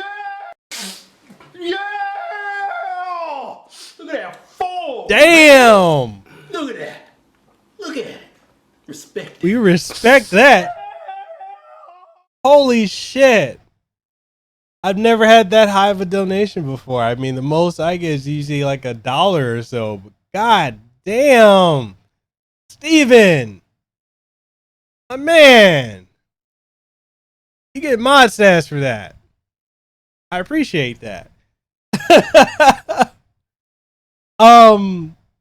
Holy shit! What the fuck was I talking about? I lost train of thought. Well, oh, okay. Rim Royale. Don't fucking care about it. So many payment things in that bullshit. What's another one I don't care for? It's in here. Oh, I love this game. Puyo Puyo Tetris is so fucking good. I love this game to death. Puyo Puyo Tetris is great. Pankapu is a game a lot of people slept on. I think if you like a good 2D game, it's really good. Odalis is solid as fuck. I love that game. Oniken is really good. Owlboy, I love Puyo Puyo Tetris. What's another one? Monster Boy and the Cursed Kingdom. I love that game. Shining Resonance Reframe is really good. Valkyria Chronicles 4. Ys 8 Lacrimosa Donna is one of my favorite games out there. Oh, the Mario game? I got that for free, so I can't complain about it. Team Sonic Racing is a lot of fun too. I love that game. Again, nobody to play it with. Mercenary Kings, I love it. I love both Tiny Metal games. Starlink is a lot of fun. Just got nobody to play with. I love the Mercenary Wings and Saga games. They're really good. Mario Rabbids is really good. I really enjoyed that. I don't even play Monster Hunter Generations Ultimate just because I enjoy God Eater a lot more than I enjoy Monster Hunter on the Switch. Legrand Legacy, I swear, if you guys love Final Fantasy 8, Final Fantasy 9, you got to play Legrand Legacy. That game is so good. You want a hard Link to the Past and play It'll Do 2 Plus. That game's hard as fuck. Ikaruga, you know. Iconoclast is great. I love it. Heroes of the Monkey Tavern is actually a lot of fun. A lot of people, I don't know if a lot of you have heard of it or played it, but it's a lot of fun. It's the first person RPG dungeon crawler. Kind of similar to the SMT games and the Etrian Odyssey games. It's a lot of fun. Hollow Knight, I do think is great, but I think it's also very highly overrated. I think too many people are hopping on the bandwagon for it. Implosion was a really good. Guns, Gore, and Cannoli was if you liked if you are a Metal Slug fan, Guns, Gore, and Cannoli was really, really good. Well, yeah, I have Cuphead. I don't have it on the Switch. I have it on Xbox. Gunlord X is a lot of fun. Golf Story was good, although overhyped. Ghoul Boy is actually a lot of fun too. I need to do a review on it. Gekido Kintaro's Revenge is really good. You know I gotta have that Guilty Gear XX Accent Core Plus. Fairy Fencer F Dark Force, Advent Dark Force was a lot of fun. I really enjoyed that game. Fallen Legion was great. Like, yo, I feel like I'm going through all my games right now, just telling you guys about what's good and what's not. Fate Exella, I don't care for it. Fear Effect Sedna, Freedom Planet is a good Sonic alternative. I don't know if you guys ever got to play it, but Freedom Planet is really good. God Wars Complete Legend is fucking phenomenal. Zodiac Age on the Switch, I love. The 10-2 remastered. I love the Final Fantasy remakes on the Switch. I got them all digitally, so I play them. Fast RMX, I really love that game. Fantasy Hero, Double Cross, really good. Now, if any of you guys had Dragon Marked for Death, I would play. Yeah, I do. I do have Final Fantasy right here. I have 8.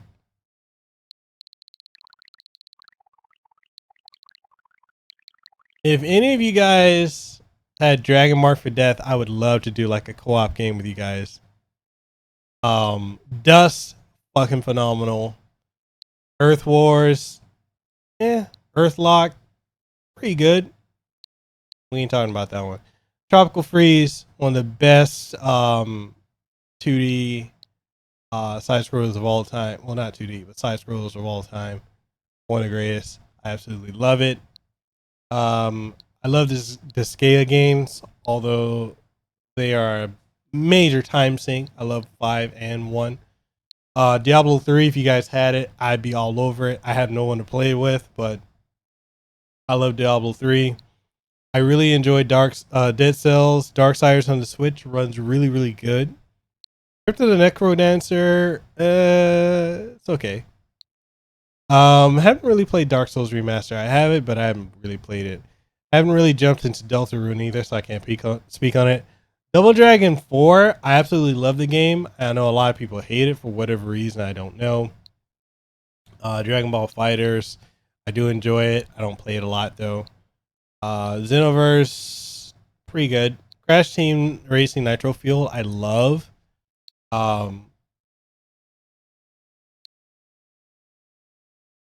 You say missed a space?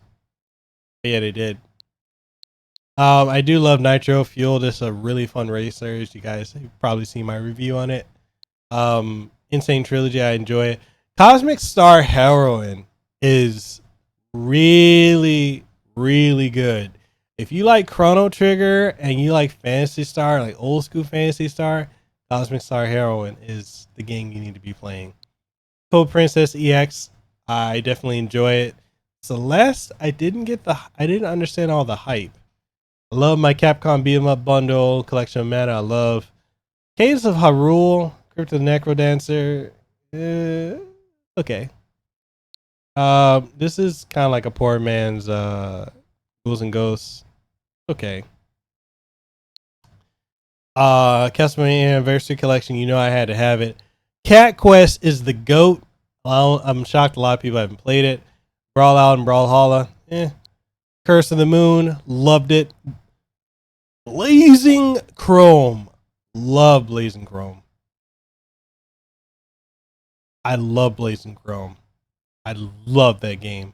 Blaster Master Zero. Love it. Blaze Strangers. I love that game. Yo, if you want some of the most high octane games, you got to play Bleed 1 and 2. Those games are fucking phenomenal. I had to get Bad Dudes because, you know, I'm a bad dude. I had to save the president and eat some cheeseburgers. I'm bad. Haven't really got around to playing Bastion, so I can't really speak on it. Battle Chasers Night War, I really enjoyed that. I thought it was pretty good. The graphics, gameplay, and style. You know I gotta have Bayonetta 1 and 2. Cross Tag Battle. Okay, I'm gonna tell you why I don't really care too much about Cross Tag Battle. And the main reason I don't really care too much about it is because I got Central Fiction, and Central Fiction to me is just astronomically in a different galaxy and universe than this.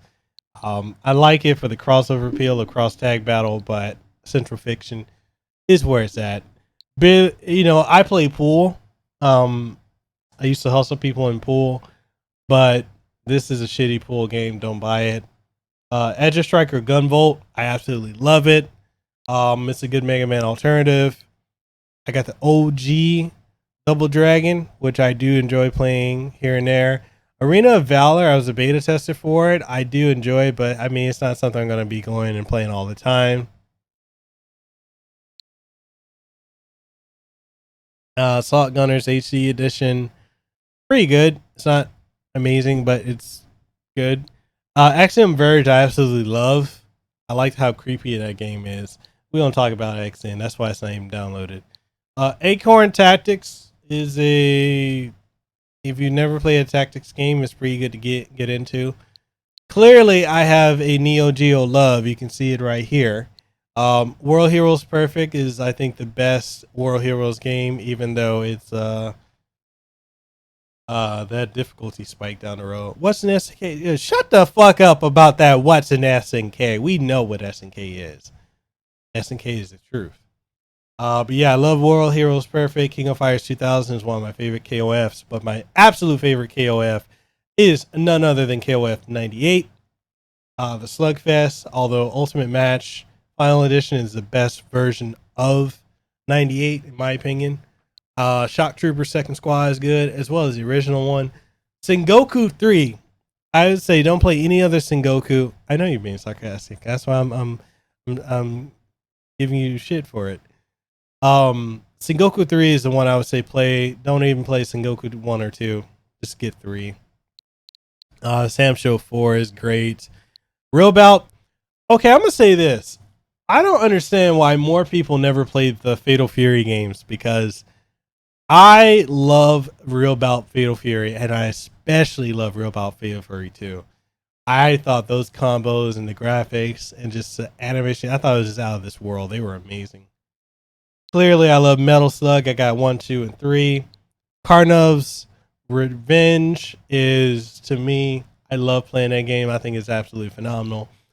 Mark of the Wolves, to me, is the GOAT. If I had to pick between Third Strike and Mark of the Wolves, I'm going with Mark of the Wolves. Way more creative. And I just prefer it a hell of a lot more. Burn and Fight, skip it. It's a horrible Final Fight ripoff, which is funny because if you play Street Fighter 5, Lucia's V trigger is called Burning Fight, which is a jab at this game. Blazing Star, pretty good shmup.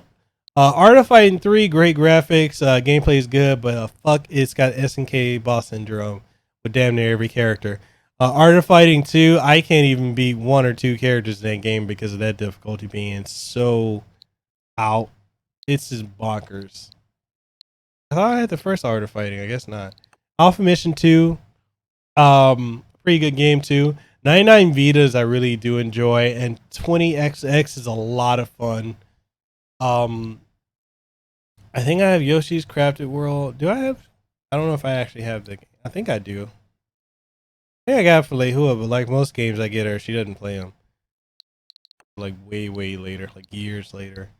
None of these are worth mentioning, except for Blossom's Tale. Yo, I don't have Blossom's Tale. No, I'm not closing that, but I need to re-download that. Blossom's Tales is freaking phenomenal. I love that game. Let's go Pikachu. I have it. I haven't played it since launch.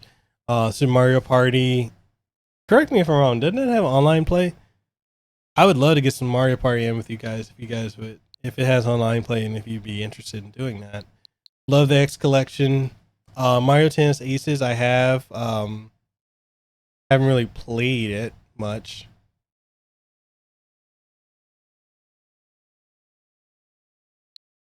Shaq Fu Legend Reborn. I love the humor in that game. It's a fun brawler. Hyrule Warriors, GOAT. I love it. Legacy Collection. Shantae Half Genie Hero. Skip that and get Ultimate Edition. Kirby Star Allies, good game. Steam World Heist is actually a lot of fun. The Last Blade, love it. Retro City Rampage DX is a lot of fun. LA Noir, a lot of fun too. It's slow. Simply Chris, you said, bro, I did my first co-op game in Damon. You can get out and use other people's mechs. I didn't know that.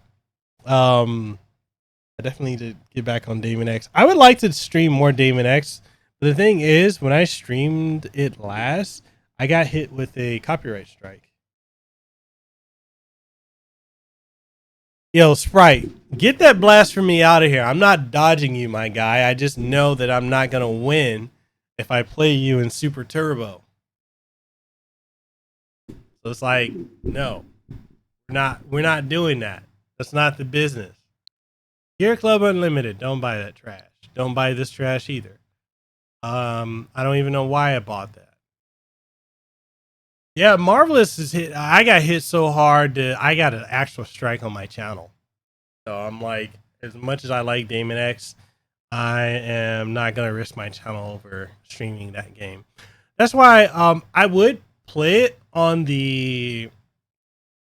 Twitch, but I don't. My thing is, like, I don't think you guys want to go to Twitch to see me stream. I think it's just more convenient for you guys to see me on here. Doom booty. Just because I have it on PC, that's why I'm not a fan. Switch version. Elder Scrolls, love it on Switch. Cinemora EX Spread Mix. What's your thought on that? I actually enjoy it. I love Odyssey. Love Fire Emblem Warriors. I love K Story Plus. That game is dark. ARMS, I haven't touched, and I ended up selling. I want to talk about Playgrounds. Spider-Man R.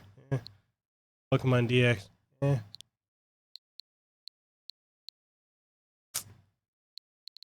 That's just about it. Rico, trash. I'm not even gonna. That game. It is absolute and utter trash.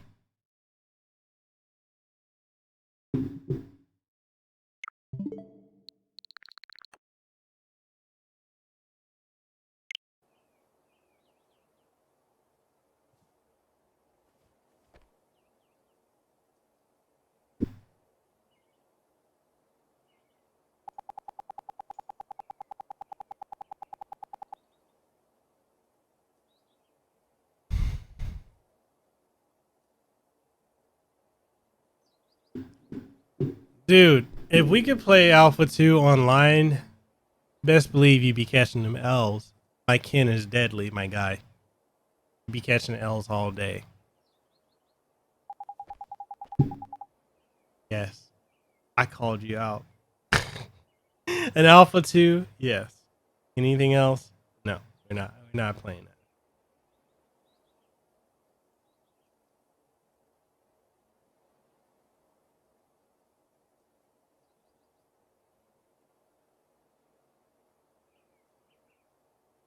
I'm gonna say this because I find this really annoying when people continue to just like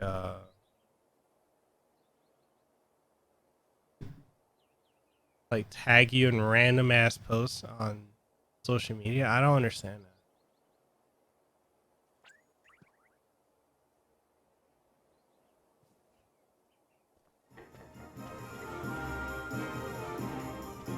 that. I did, bro.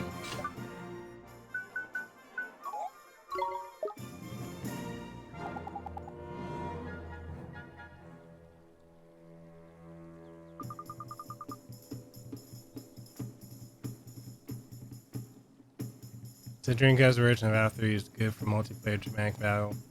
One round, but still. I mean, you went up against Justin Wong, man. That's a notch on your belt right there. What do you think of Punk the God? I think the guy has a bit of an ego problem. Which is funny because all these players that just went to Japan for Tokyo Game Show have been getting their ass given to them in fighting games by Japanese players. And the thing that gets me, and I'm going to say this, and this is probably controversial, but I personally think that the FGC in America has too much fucking ego. I don't understand it. I don't really like dealing with the American FGC. Because as much as they try to gloat and act like they're the greatest, then they go to Japan and get their asses handed to them, or they go to China or Korea, or, you know, you got the people in the Middle East are just giving them the L's left and right. So you have a big problem with pride.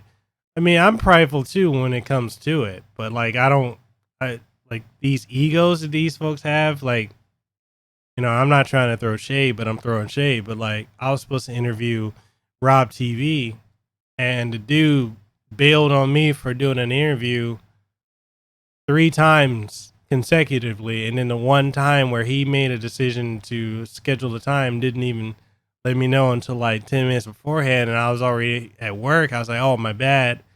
Can we run it back and reschedule it? And he's like, nah. But then I ran into him at E3, and he's all like, his big ass fucking ego. And I'm like, man, fuck you, motherfucker. I got no. I just don't. I'm at a point, like, some people want me to interview more FGC folks, but I'm like, I don't really want to fuck with the FGC.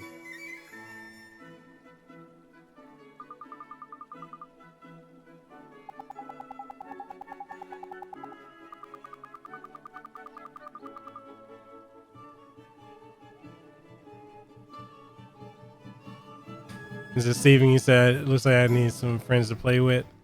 I don't play games online, to be honest. I really don't play unless it's like a fighting game. I really don't really play them online.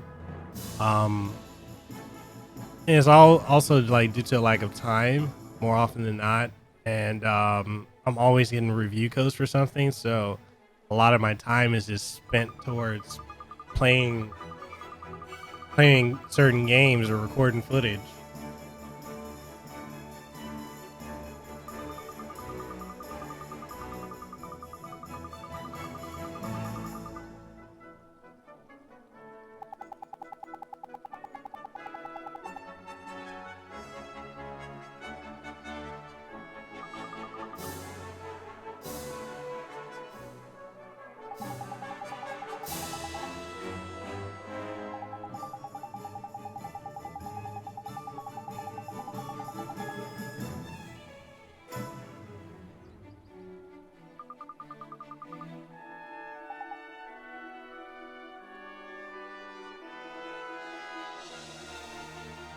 So I gotta get your guys' feedback on that.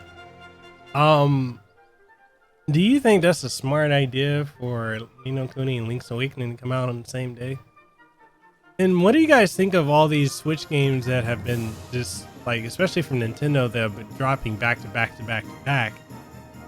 My thing is, like, you gotta give these games some time to breathe and time for people to consume them, because people are just like this. Like, some comes out, they drop something, and they go to something else.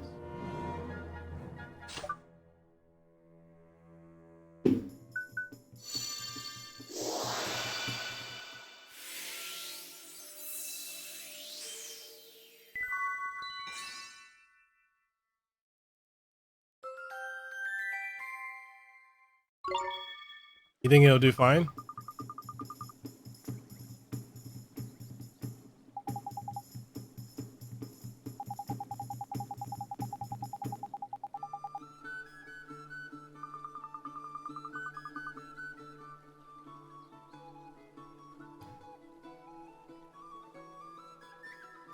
Yeah, that's one of the things I'm kind of concerned about is how that's gonna do, how the Switch version is gonna do.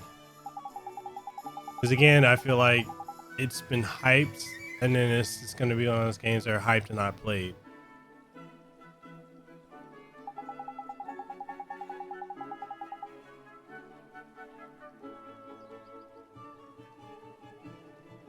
Yeah, that's very true. Which is why I think that, you know, it's so funny. I know people seem to shit on Japanese game companies for doing pachinko and focusing on not bringing a lot of their games to the West, but it's like, when you really think about it, can you blame them? I don't blame them at all. Like, if my shit's not selling somewhere, then why would I bring it to a country where it's not gonna do well? And I just think it's amazing how some people they don't consider that. Like, I know a lot of people shit on pachinko games, and they say like, "Oh, these companies are being stupid." Like, are you sure they're being stupid, or are they being smart because they know that you're not really buying their games? As much as, you know, and I'm gonna go in on some fans that bitch about, "Oh, well, we don't get, you know, why is it taking only now for us to get Mega Man, you know, a new Mega Man or a new Contra or a new Castlevania, whatever." And it's like, because you motherfuckers didn't buy the games back when they were popular or back when they were consistently out. Why do we have Mega Man Zero and Mega Man X Collection, Mega Man Legacy Collection? It's because they're gauging interest to see if there's going to be a new entry. I've known, like, what they're working on now. Like, they just made the announcement publicly that they're working on a new Mega Man game. I've known because I've worked with Capcom. Any of you that know me, you know I've worked with them back in May when they came out to Hawaii. They're working on a new Legends. They're working on a new X title. This is the whole point. The teasers for a new X title were in X Collection, just like the teasers for Mega Man 11 were in the Mega Man Legacy Collection. But when these games were out and they were popular, or when they were just frequent, people just weren't playing them. And it's just amazing how people don't want something until they don't have it. I know it's human nature, but it's just an interesting thing to see. He says Switch seems to be helping these RPGs get sales, so the future is good. I've heard people complain about Grandia Collection being exclusive to the Switch and not on other platforms. Like, some people think, oh, it should be on PlayStation 4 or it should be on the Xbox One. I'm like, why? No, they're not playing. They don't play the RPGs like that. Not the style of RPG that is. Jerry, you said fighting games don't make that much sense unless you're Street Fighter or Mortal Kombat or Tekken. Exactly. And I could bring up a list of fighting games that are fucking good and have not done very well. King of Fighters 14 is a fucking good King of Fighters game. But the problem with that game is the fact that it had subpar graphics at launch, which they fixed a couple weeks or months later, but it didn't matter. The FGC buried it, and so did the general public. And that game came out way more complete than Street Fighter V. Another phenomenal game that came out, Fighting EX Layer. Graphically, it shits all over Street Fighter V. Gameplay, it shits on Street Fighter V. Nobody's played it is playing it. The online is dead. And it was made by a team of about 4 to 5 people. What's another game that I think is not gonna do too well? Like Samurai Showdown right now, online is dead. Fucking phenomenal game. People aren't playing it.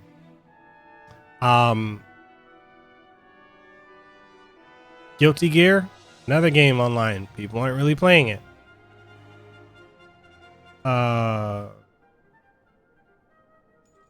Zero, you said Arc System Works fighting games tend to sell much less and other fighting games. Unfortunately, they do. I don't. They make quality fighting games and they just don't sell well. Sprite, you said, how dare a console get exclusive unless it's PS4, right? Steven, you said, did you see Angry Joe's Street Fighter Miniature Games? Looks sick. No, I didn't. I need to check it out. If you want, you can drop the link and I can check it out. Or I don't know if you joined the Discord. If you did, you can drop it in there too.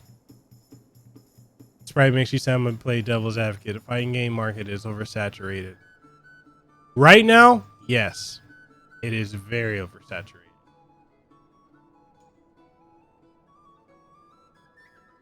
Says some RPG companies account for a limited amount of sales. That's why, like, when people, like, you know, I've seen like Player Essence and other Nintendo focused channels like shit on companies that don't want to, you know, like XC, like the reason they're not bringing a lot of their games to the Switch, or a majority of the East titles, or the reason they're not bringing Trails of Cold Steel to the Switch. It's like, look how a lot of these games don't really sell that well on the Switch. And then you got these Nintendo extremists that are like, oh, well, just put it on the Switch, or no Switch, no buy. And it's like, it doesn't fucking matter. You can put the game on the Switch and you motherfuckers still wouldn't buy it. If it's not Smash and it's a fighting game, they're not buying it. If it's not something that's hyped the hell by a YouTuber, a lot of folks are not going to buy it. This is a different era than what a lot of us are from.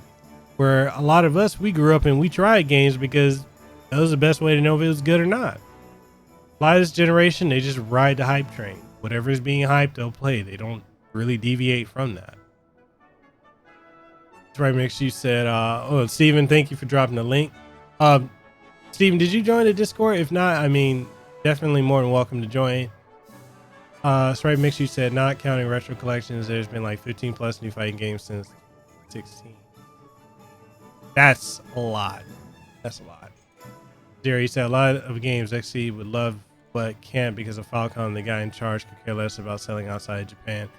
He's a very much a Japan first guy, and that's one of the topics when I interviewed Hideaki Yura from Area 51 Games. We talked about that, about how a lot of companies, they really only care about selling in Japan. Like, they don't care about selling outside just because they want to care about and demonstrate, not demonstrate, but they want to cater to and make sure that the games do well in their own market, because that's really what counts, you know.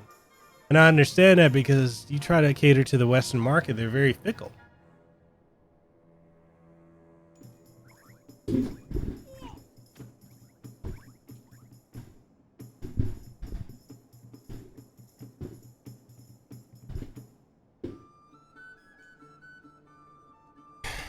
Spray makes you say, and they die off in a month if it's not taking Street Fighter or Mortal Kombat. Yeah, Soul Calibur died off.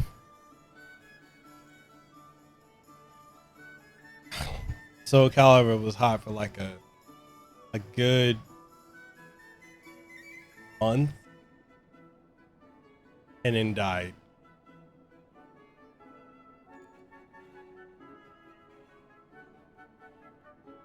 And that's a good game. And it died.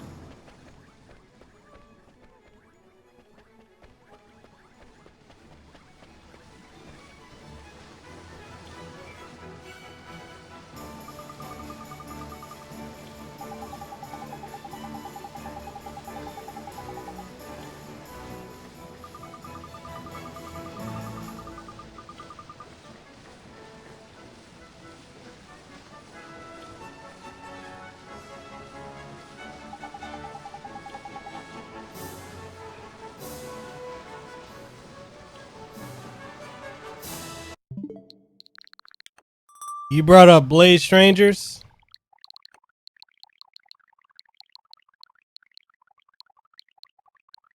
Where is it at? There it is. Dude, I love Blade Strangers. The game is so good. Steven, you says I don't see any big frame rate drops so far. Dude, I haven't seen any issues with this game so far. That's why I don't understand like what Nintendo Enthusiast was talking about, other than controversy creates clicks and cash. And a lot of them do that. Like, there's a lot of things that were put in that thing that kind of broke embargo. But some people they can pull off stuff like that and they're never gonna get punished. That's right, Mix. You said you're one of like 1,000. Dude, I love that game. I just have no one to play with. Oh, excuse me. Zero, you said Blade Strangers. I saw on sale on PSN. Forgot how much it was. It was a good price though. Oh, excuse me again. It's a great game. I love Blade Strangers.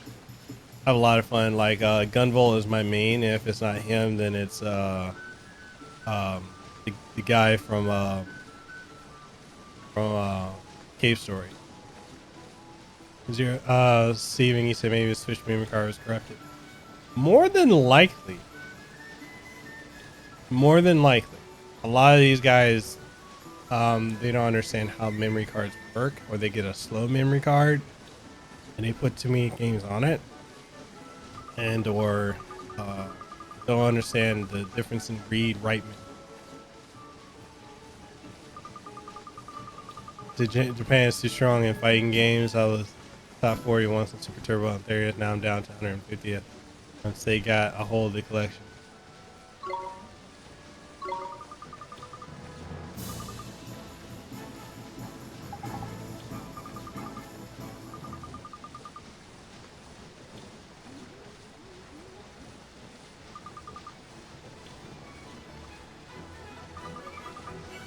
Steven, I gotta ask you, man, why did you donate? Do the $15 donation, man? You didn't have to do that. I'm still in shock that you did that.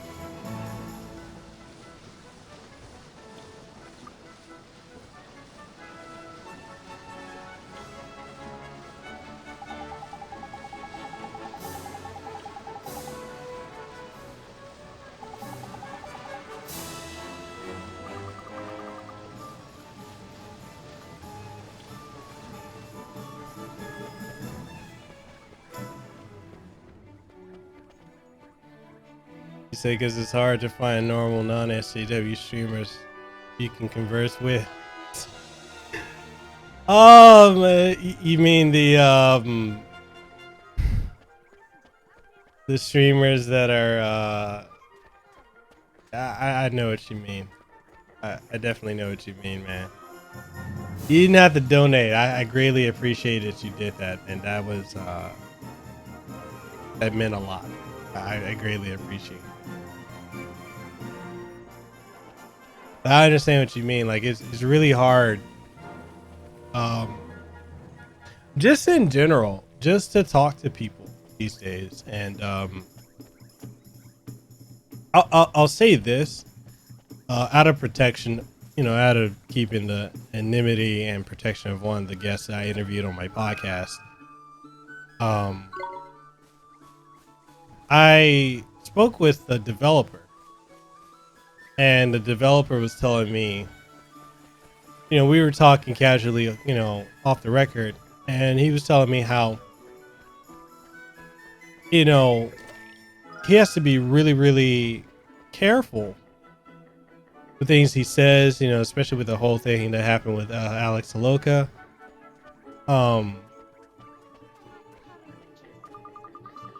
And you know, certain things that he says, because, you know, the guy is it's Christian, Catholic, and he makes any mention of God, you know, especially in the way society is now, cancel culture will be after you. And I was telling him how unfortunate it is, because now we're in a state where we can't even just have conversation, and people can't even tolerate the idea that you can agree to disagree on things. It's really unfortunate, you know, and I think about it, I'm like, man, I really dislike the fact that we can't just talk and converse as people, that, you know, we have to be very careful if we're going to offend somebody, especially in America now, where everything's so politicized. It's disgusting. And it does scare me at times when I see all this anti-America propaganda that we got going on. I mean, we really have it bad out here in Hawaii. And it just really, it shocks me, because this isn't the America I grew up in. I grew up when, you know, you stood up, you pledged allegiance to the flag, you know, you meant it. You know, when 9/11 happened, it was impactful. It's something we came together as a nation. You know, we were America. I know it's controversial to say, but we were America first, America over everything else, because this is the country we live in. We loved and appreciated it. But in this last decade, you know, under Obama, and I'm not trying to get political, but I'm just stating a fact, but under Obama, this anti-America movement has really come, and it's scary, because I don't think these people understand that if you get to the point where you don't care about the country that you live in, and you do everything to undermine the country at every step of the way, you're bringing about your own demise. And a lot of destruction happens from within. But somehow we got a Trojan horse that came in, and it messed up the fundamentals of the country. And so now it's like, you know, you see kids that are saying 9/11 didn't really happen, or this and that, and it's like, wow, really? Tell that to the people that died. It's sad, you know. And I try to keep my mouth quiet about things, and I know it's stuff like this stream. You know, someone could probably clip it and use it against me later on, but it's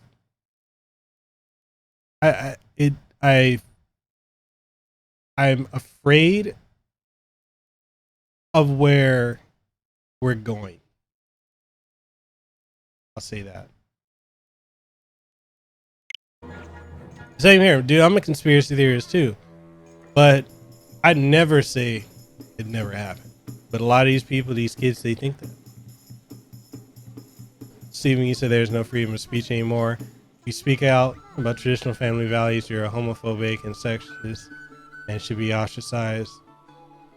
Don't you think it's really interesting that you have this current movement that are supposed to be progressive and all about freedom of expression, but the reality is, if you don't express the values and thoughts that they have, then the first thing they want to do is cancel you or shut you down.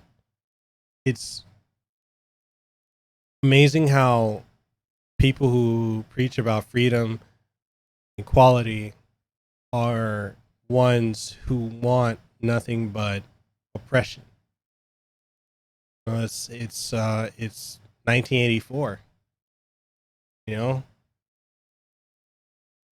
this probably makes you say again, this is just the beginning. It is. To be completely honest, I don't know how much longer the country will last if we don't pivot the course the way it's going. And yeah, it's scary. 2020 is going to be scary, man. 2020 is going to be, as much as I'm looking forward to it for the sake of games, the political landscape is going to be a nightmare. It's going to be an absolute nightmare. I'm scared of what's going to happen with that. Chris, he said, did someone say purge? We're getting to that point. Yeah, we got 3.5 months left. We are definitely getting to the point where something like the purge might actually happen. Especially with cancel culture. You know, you got the whole punch a Nazi thing that people think it's okay. So, we're that close. Christians, Catholics, religious people, everyone but people who are Islamists will be, if the purge actually happened, we'd be the first ones to go. Dude, you're right up under us.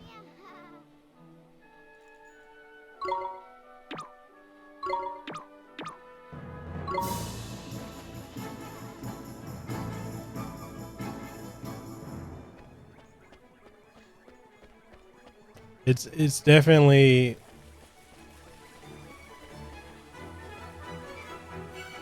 it's scary the direction it's going.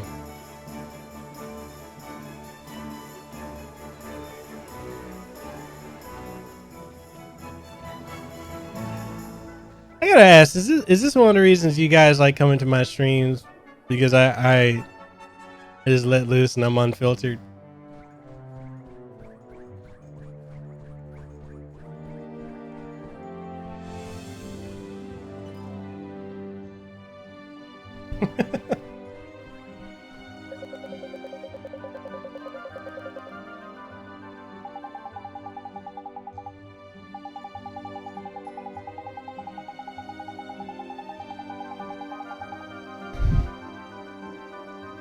He says one of the reasons y'all like. I mean, as open as I am about things and I'm unfiltered in my beliefs and values, I am scared at times that someone's going to turn around and just use this against me. Yeah, I'm all for it, man. You owe me. Y'all already know I'll drink and stream at the same time. Just have no filter. It's like the whole thing too with like the whole Vic Mignogna situation with me just hosting the tournament and having Vic there. I've already got some cancel culture has actually come after me and cancel me, and I'm like, yo, all I'm doing is hosting the tournament. I got nothing to do with the Vic situation. It's scary. Sometimes I think about it. It's like I now have voice actors that don't even want to do anything with me because of that.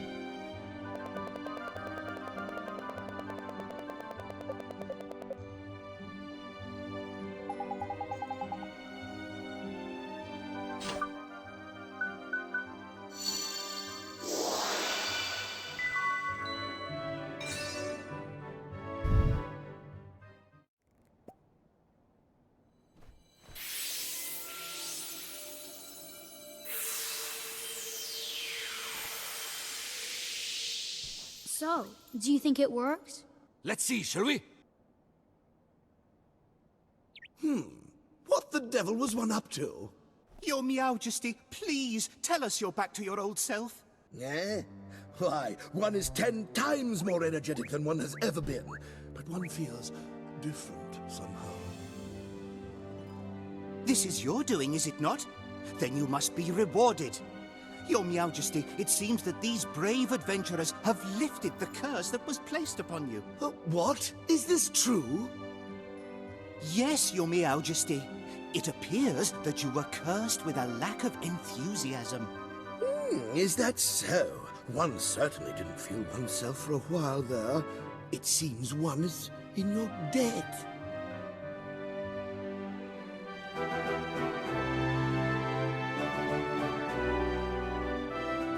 Said being a liberal snowflake won't help you get viewers and your target audience. Gamers are very anti-SAG as a whole. Don't you think it's interesting this current infiltration of SJWs and feminazis into gaming? How they didn't care about it before, but now they're trying to come in and change gaming as a whole, and they don't even really care about gaming.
Men in Black too.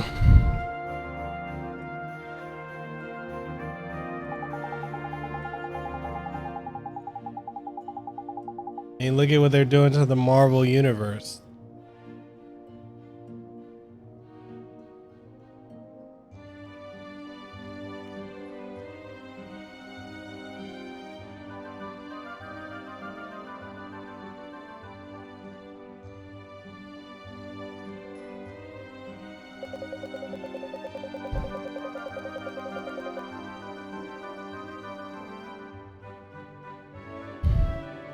Okay, I'm gonna say this. Maybe this is controversial, but I don't understand what a person's sexuality or race has to do with them being an interesting character. Like, I don't get it. I don't get it.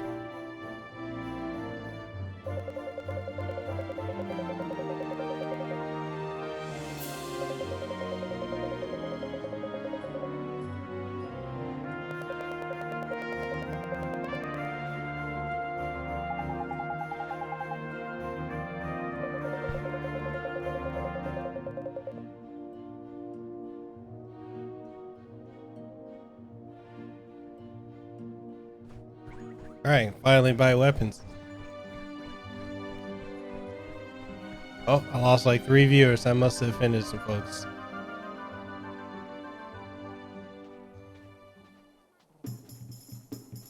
Well, Steven, you've noticed that the agenda right now is to go after the youth and the gateway. You know, and I'm not trying to people orientate that way. That's your thing.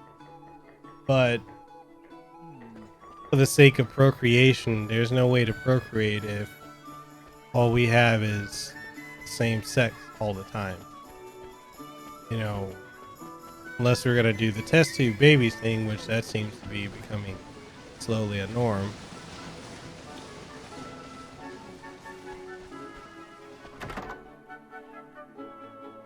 Yeah, literally everything is a push to normalize it all. Steve, I'm not sure if you've ever checked out Amazing Lucas. That's actually one of my really good friends. And he speaks on it a lot.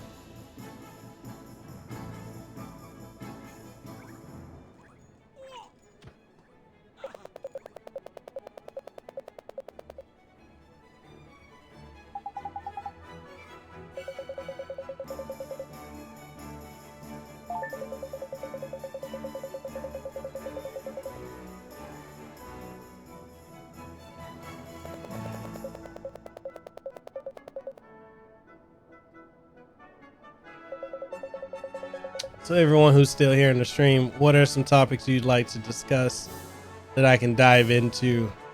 Hopefully none too controversial.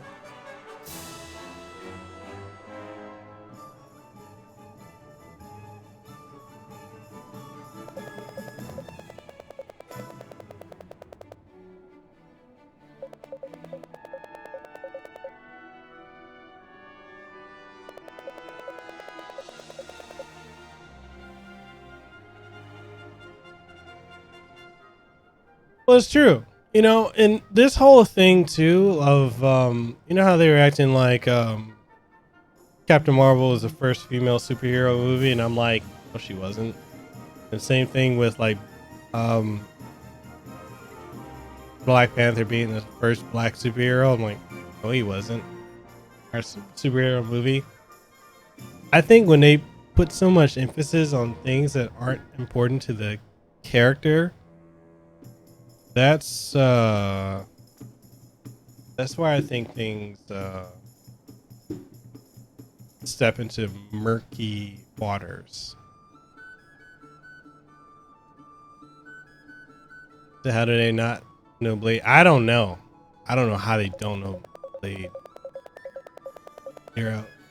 Say Supergirl was a way before that. Yeah, she was. She was. And, you know, I don't and I don't understand the narrative when it comes to like female characters or females in stories where they try to act like men don't want them in the role, they treat them differently because they're females. A lot of this seems to be projection, because I feel like women treat other women shittier than men treat. That's my opinion. Like the whole thing of I see it a lot with these FGC women where they're saying like, oh well, you know, if it's a guy, he's always trying to explain the game to me, or they don't want us in the FGC or in gaming. And I'm like, women are quicker to put other women down more so than men are. Oh, lost another viewer. Must have offended somebody.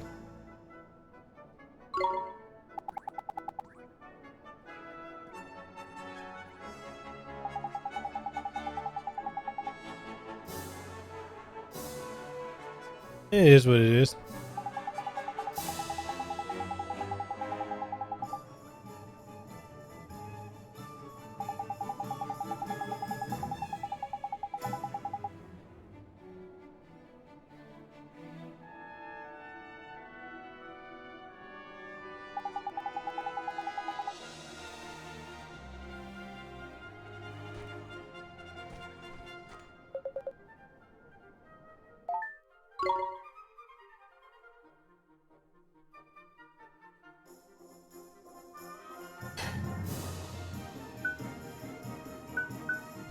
Bruh. You are speaking gospel, my guy.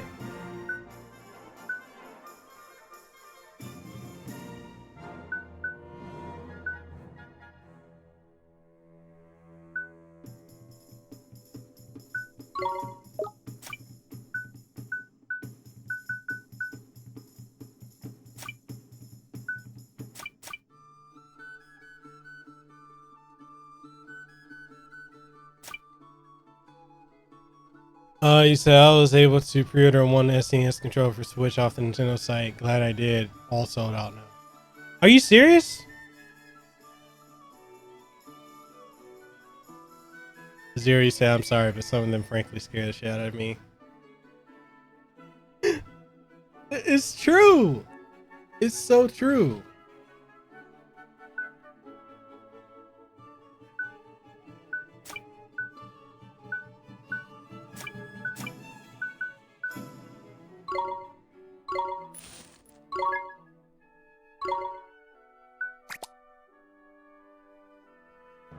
You know what's funny is I've seen a lot of people say that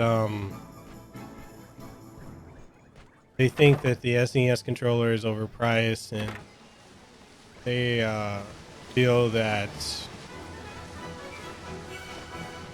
they don't know if it's actually going to work. Also, I've seen some stupid things said, and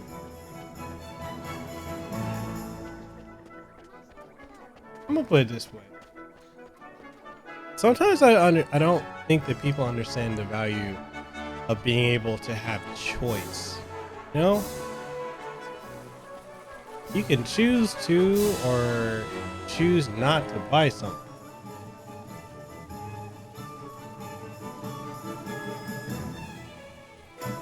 Your own mother even warned you to be careful. Bro, you got to sometimes.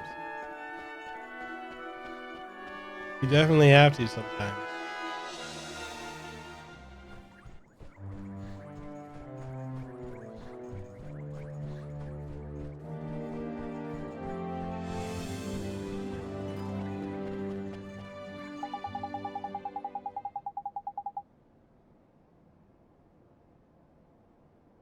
It's the same game every year with a roster update.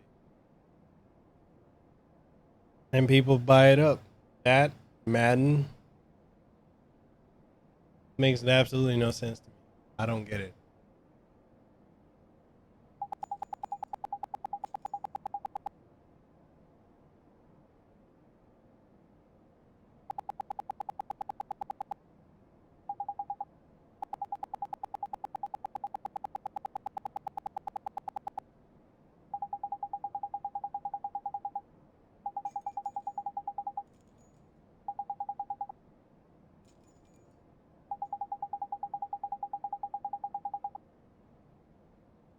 Oh man, them adding the WNBA, that was, they had there's so much back and forth over that. And I gotta ask people, being completely honest, who watches the WNBA?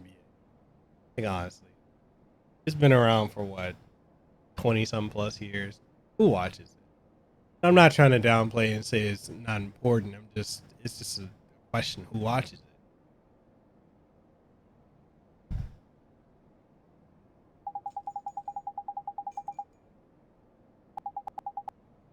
It's just a question: who watches it?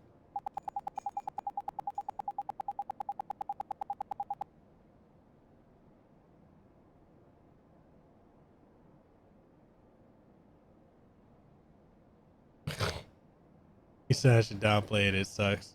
I've seen it. It's yeah. You see, I go to the game sometimes. I don't follow it religiously. Oh, you watch the WNBA? Okay. I'm not knocking you for watching. Basketball is basketball. The winner we get in the WNFL, I would watch that. Man, that Sprite Mix. You need to stop, bro. Legends Football League. Check it out. LFL? That's a real thing?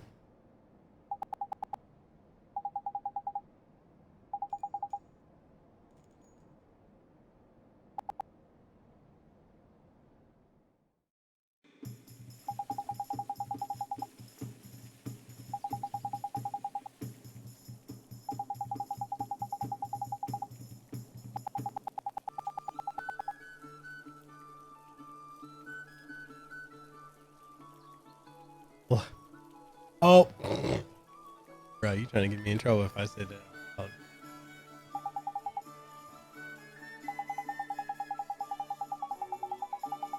I gotta ask you, Steven, how did you come across my channel? Were you just looking up, Kuni, Wrath of the White Witch?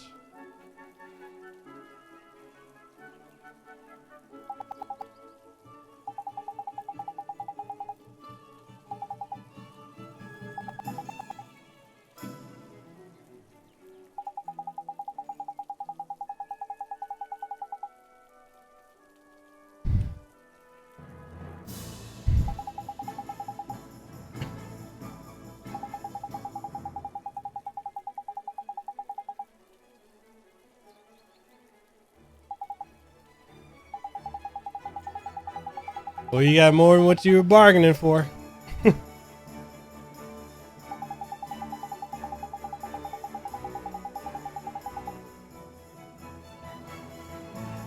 Yeah, man, I'm very unfiltered. I can't do the PC stuff on my streams or just general.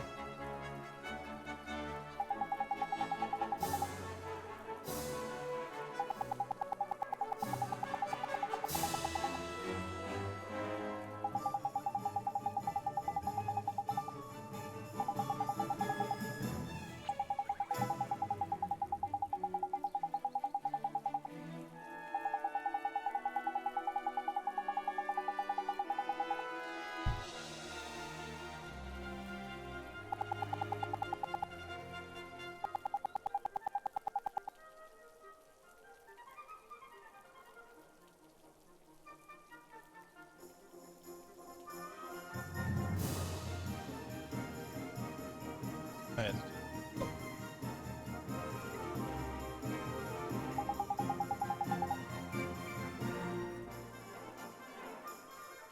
So, Steven, what do you think of this? And this goes to the rest of the audience too. Like, what do you think of this whole agenda push to masculize women and feminize men?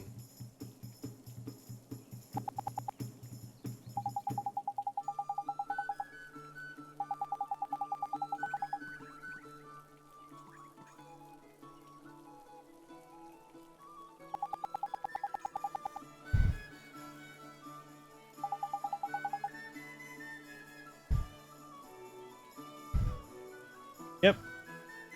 And especially for women, given hypergamy and hypogamy.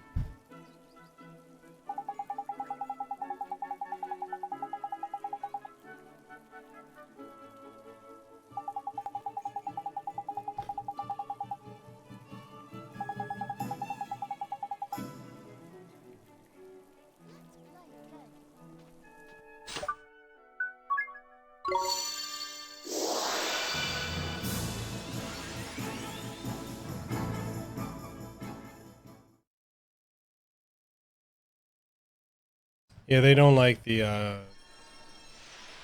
soyness, even though they talk about it.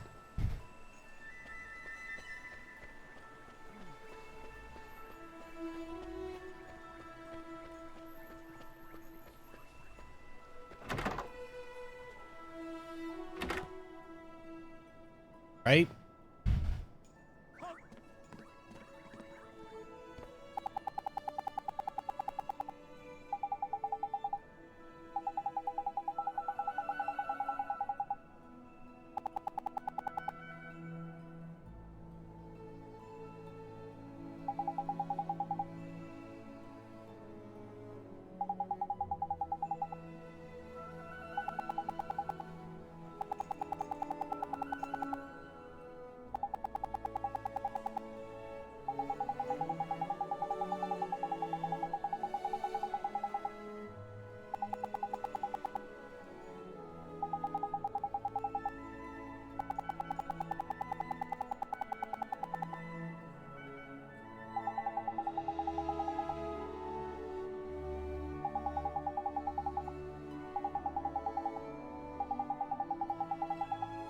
All right, so I'm probably gonna stream for about 15 more minutes. I need to go get something to eat because I have not eaten anything today.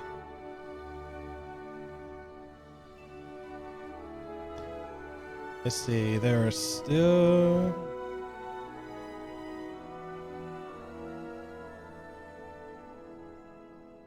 This is true. I'm glad that I don't have to date anymore because I wouldn't know what to do. I had to deal with the dating scene. Now. I'm glad I'm married.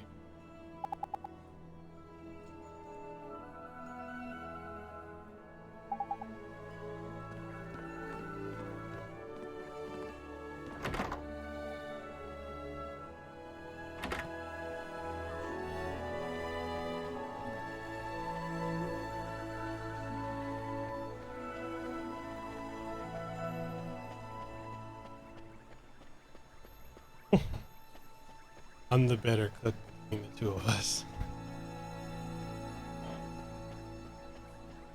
Yeah, you're right, Sprite. This is the hookup era. Problem with this hookup era, it creates a lot of unhappy people.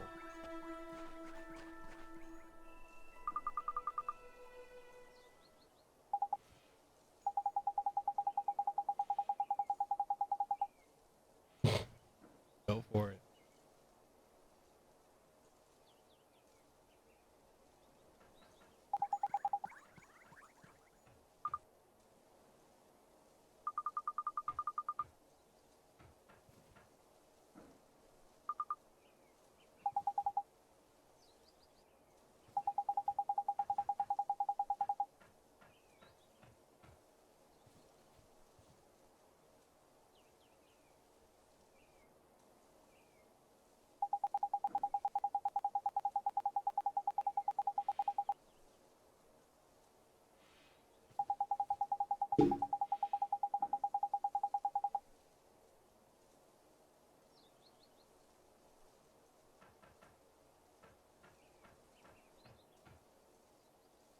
Nice.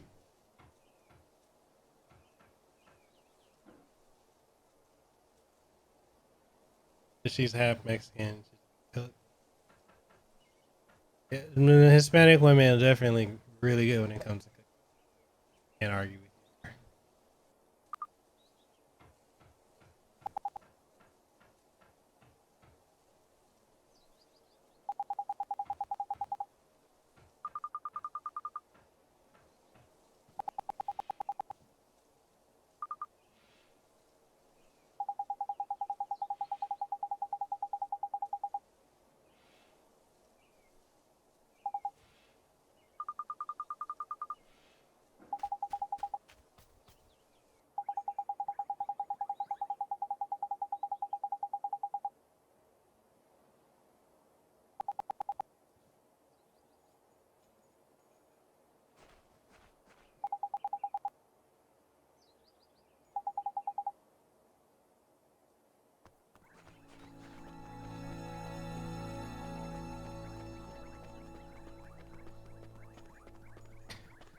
So, random question. What do you guys think when you're looking at content creators?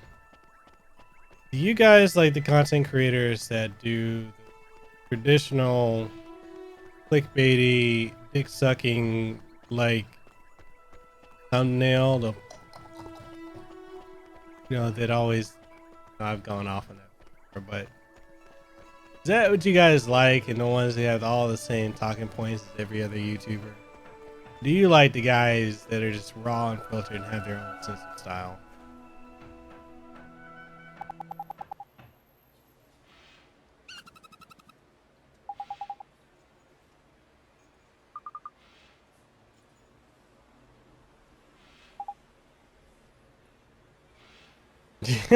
Kinda. I know a lot of the gaming YouTubers are part of a clique, so that's why you see a lot of them do the same thing over and over and over again.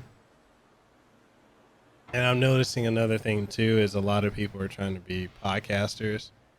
I swear to Jesus, man, so many people are trying to rip off my style that I personally know that are content creators. It's not even funny anymore. But now everyone wants to do something because they've seen I've doing it. Like, and I'm talking about content creators that I associate. This is interesting to see. Like, stop trying to ride somebody else's coattails and stop trying to copy someone else. Your own voice. Do your own thing.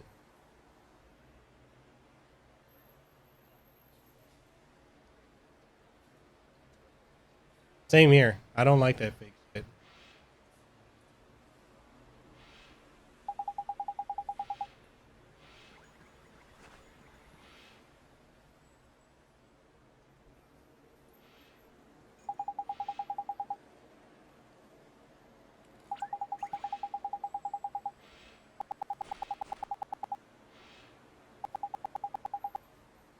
Yeah, I stream every week, Monday, Wednesday, Friday, usually 11 a.m. for about 3 hours, Hawaii Standard Time. But I enjoy streaming at this time too. So depending, and I kind of want to get all your feedback. Would you guys enjoy me doing 2 streams? Like 6 streams in a week, but twice in a day, a morning and an evening.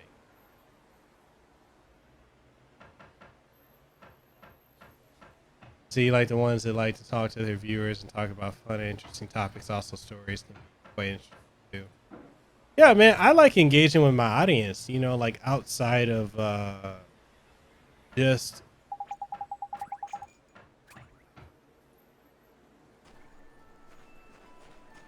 outside of just streams. I think is very critical if you're going to be a content creator. You have to establish a relationship with your viewers, and that relationship can extend to becoming friendships, lifelong friends. I've made a lot of friends being a content creator that I normally would have not otherwise. I value the interaction. I value the conversation. And I think this is really imperative. I've seen a lot of content creators that they look at their viewers as cash cows. And I'm like, and my opinion is, like, if you guys want to donate or if you want to support on Patreon or support through YouTube channel memberships, that's cool. They help me a lot, especially in this new endeavor that I'm on. But, to interact with me will never be behind a paywall, like a lot of content creators. I've seen content creators that have like less than 1,000 subs or 1,000 or less than 2,000. And they only interact with their audience if their audience pays them through Patreon or something like that. And I shake my head at that. You gotta treat people like people. That's just my opinion.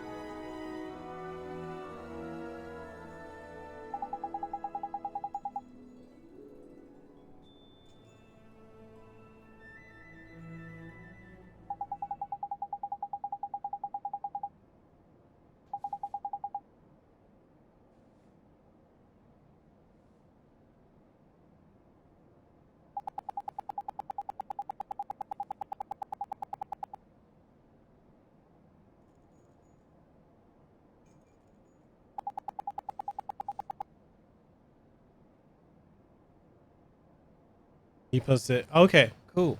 I appreciate that.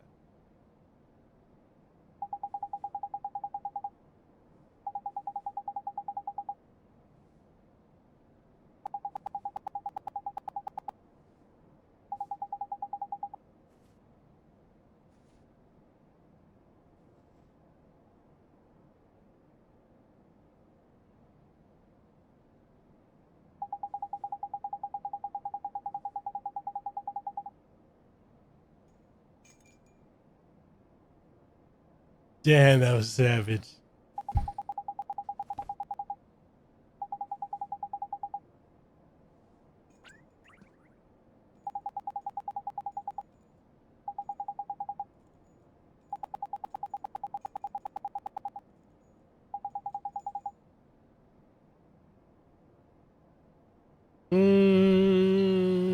it's probably gonna be after.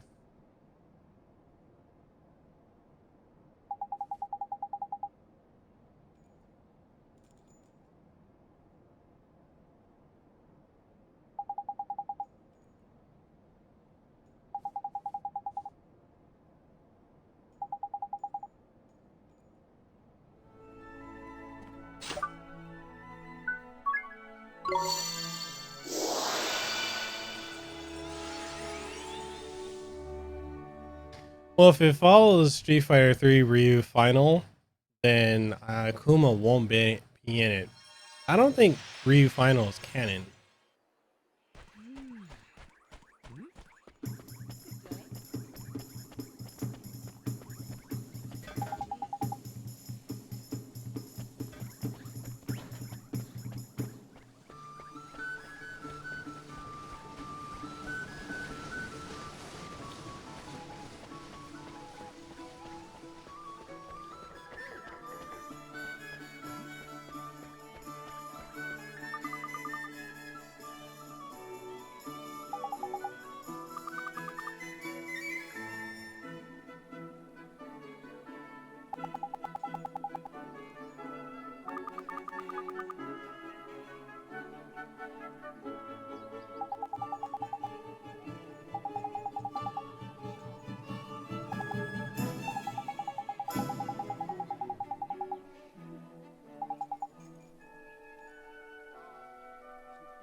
Would you want to be in Street Fighter 6?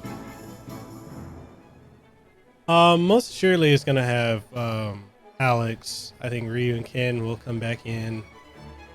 I think there might be a bit of a time jump so that I can present the oldest form of Ryu and Ken possible, but that's just thinking. I would love to see Cody come back. Guy. I'd love to finally have Hagar in the Street Fighter game. Hey, shut up, Sprite Mix. Cody is the mayor. You put some respect on his name. Steven, you said considering this game, PS3 game and Switch is more powerful than PS3. I wonder why they couldn't.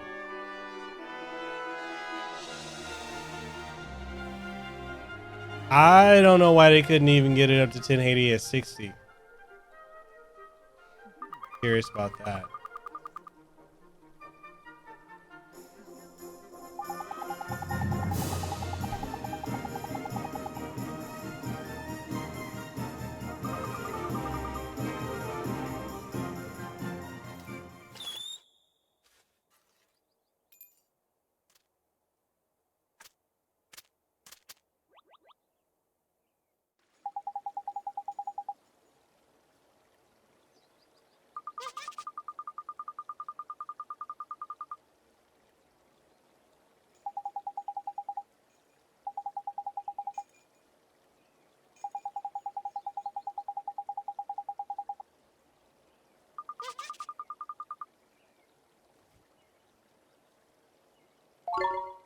Right?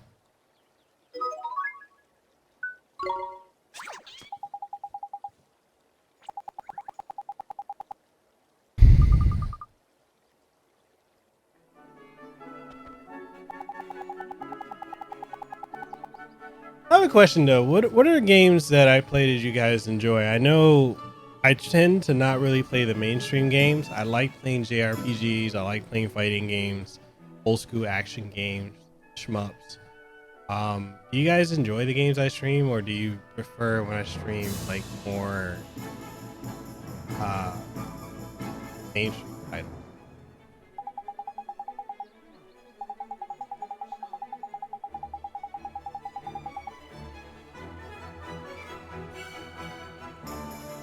Immersive slow games like this? Okay.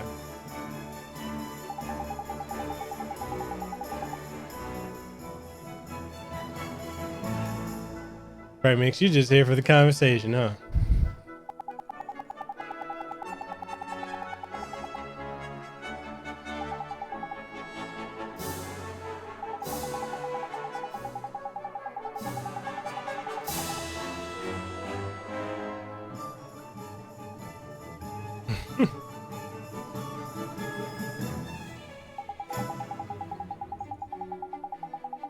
You see, you weren't here for this conversation until it got interesting. Man, this is how my streams go. I'm very much off the cuff.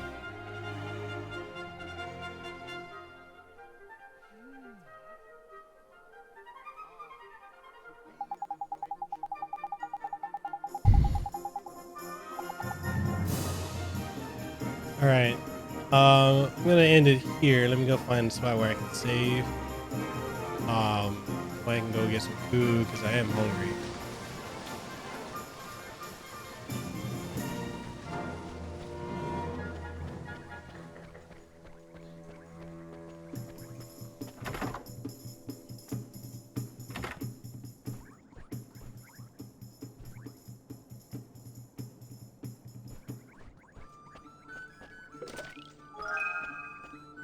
As always, man, thank you, Zero, for always coming through every stream and for the conversation. I greatly appreciate it.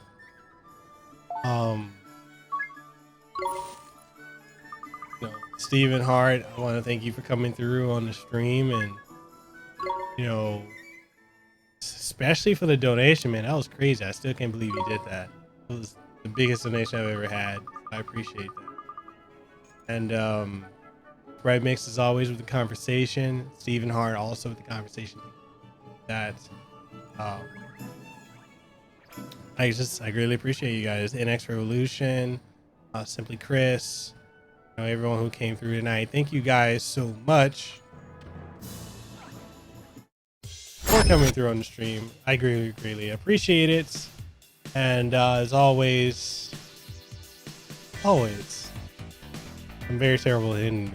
But if you haven't already, make sure you subscribe. For those of you who lurked and didn't say anything, subscribe to the channel, give it a thumbs up, share it with someone you think might enjoy the streams, and actually put the word out. If you don't think somebody would enjoy the stream and enjoy it live, I mean, make sure they come through. I stream every Monday, Wednesday, Friday, 11 a.m. Hawaii Standard Time, and I'll do a second stream. I don't mind doing a second one around the same time I did this one. It was a lot of fun. 2 streams in a day. I don't mind. If you want to support the channel memberships, they're available. Little as $2 a month. I appreciate it. If you guys want to do that, that's there. I appreciate it. Same thing with Patreon. I appreciate that as well. But just being here, interacting, engaging, talking to each other, keeping the conversation going with me during the streams. And also, just having a conversation going in the Discord. I greatly appreciate that. So, that means a lot. So, with that being said, thank you guys for coming through the stream. I'll catch y'all on the next one. Stay PC free. Just be true to who you are. Be people. And with that being said, I'll catch you guys on the next stream on Wednesday.